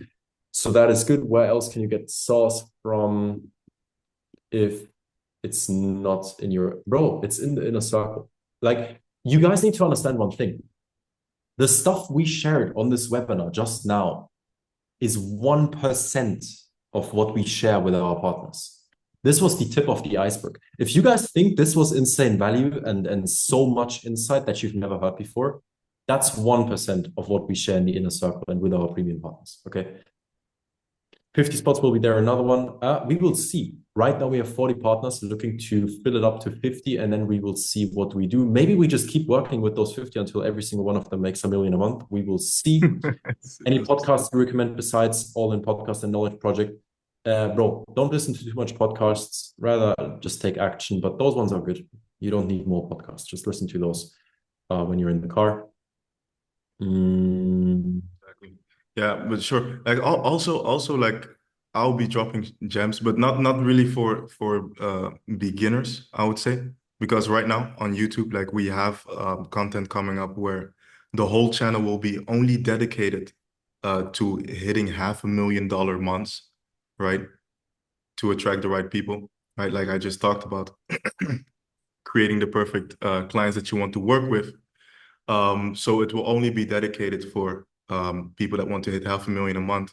It will be more sophisticated, more numbers, more data, specific ad strategies, specific funnels, different actions that you need to take further along your journey, and not really for like beginners, because yeah, we need to hit 1 million, right? Exactly. But we're gonna hit that. I'm selfish. But Jesus is the way, the truth, and the life. Love that. Then, is there a minimum MRR for you guys to work with? Enrique, we are very selective with who we take on. So we obviously have a preference, 10 to 100K per month. That's what most people in the group do, because we have a group of winners right there. But if we see a lot of potential in somebody and they are willing to commit and they are willing to do whatever the fucking takes, and they actually have work ethic and integrity and they are genuine and provide value for us, just everything that's important to us, then we are willing to talk about it. So we don't have any like restriction to the people that can apply, but we are selective with who we take on. Simple as that. How many participants are still left? They're like 80, 70 now. We were at 150 before. Gotta be a stallion. Great webinar, flawless call. Appreciate it. Okay, guys, that's it. Was a great webinar. Daniel, do you want to say anything at the end? Oh man, if you're not fired up to make some money right now, like hey, you have to jump off the call and start pitching people, right? And the last thing for the people that stayed on till now, 4 a.m. Beast. That's what's up. For the people that stayed on, I only want you to think in one way, and it's extremely simple. Is the action that I'm about to take going to make me money? Yes or no? Yes, you do that, right? That's the only thing you talk about and the only action that you take. Because too many people are caught up doing retarded shit that doesn't make any money. Okay? Hey, boys, quickly, say bye-bye to one of our big dogs, Wojtek, leaving the chat. I feel Man. like a streamer, bro. But All good. that's Now, good. So, hey, go. everybody, to wrap this up, take action, do what it takes. Don't be scared to make fast decisions and move with high pace. When we pay people, for example, the consultant we paid, I literally hopped on a call with his sales guy, 10 minutes, paid in full, didn't give a fuck. Just asked, what is the product? Others, okay, let me pay. This is the type of person you have to become if you want to make money. You have to be an action taker. You have to be willing and able to make fast decisions and not be scared of loss or risk. Okay. So everybody book a call. It's in the group here. It's in the WhatsApp group. This was incredible value, more than you've probably ever had anywhere on YouTube or anywhere else in your entire life. So good webinar. Daniel was sweating for you guys. I was sweating a bit, but Daniel was talking a lot today. Which is amazing because obviously he has amazing value to share. So amazing webinar. Let's wrap it up. Everybody book the call and that's it. We see you hopefully soon. See you soon. Bye-bye. Okay. If you made it this far, huge congratulations, I would say. If you made it this far, that means that you're truly one of the handful of people that could watch it through till the end. And yeah, again, huge congratulations to you. And hope you got a lot of valuable insights in there and actionable steps that you can implement or your sales team can implement as well inside of their sales processes. Hope you're taking some notes. Even if you implement 1 to 5 of these strategies that I've just covered, it will be extremely beneficial to your agency right now. I hope you truly implement this and take action and execute as fast as humanly possible, because like I always say, your bank account is always a direct reflection of how fast you move, right? So yeah, again, if you want to work closely with us and with myself and my business partner, Elias, we have the Inner Circle program where we have one-on-one weekly calls with myself and my business partner, Elias. We have the quarterly mastermind. So 4 times a year, we come together at the Penthouse, or this year in January, we are going to Cape Town as well. Myself and Elias will be speaking. We'll have some guests, 7-figure, 8-figure agency owners as well that will be speaking. We have boot camps 2 times a year where we come together for an entire week and literally have a training camp, an intense training camp where we go over all of the processes, training your teams, giving you instant feedback. And you will literally see closely on how we operate our business as well, doing over 200K per month right now successfully with our own agency. So yeah, just without further ado, I just wanted to share this. If you want to work with us, if you have some questions as well, you can always send me a message on Instagram at @mbangofficial. And once again, hope you got a lot of value from this video. Hope you're implementing as well and moving fast. So I hope you enjoyed this one. Leave a comment on what you will be implementing inside of your own agency and will be executing on. Really looking forward to see that and give you some feedback and react to it as well. I would love to interact with you guys. So just leave a comment on what you want to execute on, and don't forget to subscribe as well, because this entire page and YouTube channel will be dedicated to getting you to $500,000 months like our clients are doing right now. So just to be clear, subscribe. And see you on the next one. Let's go. Bye-bye.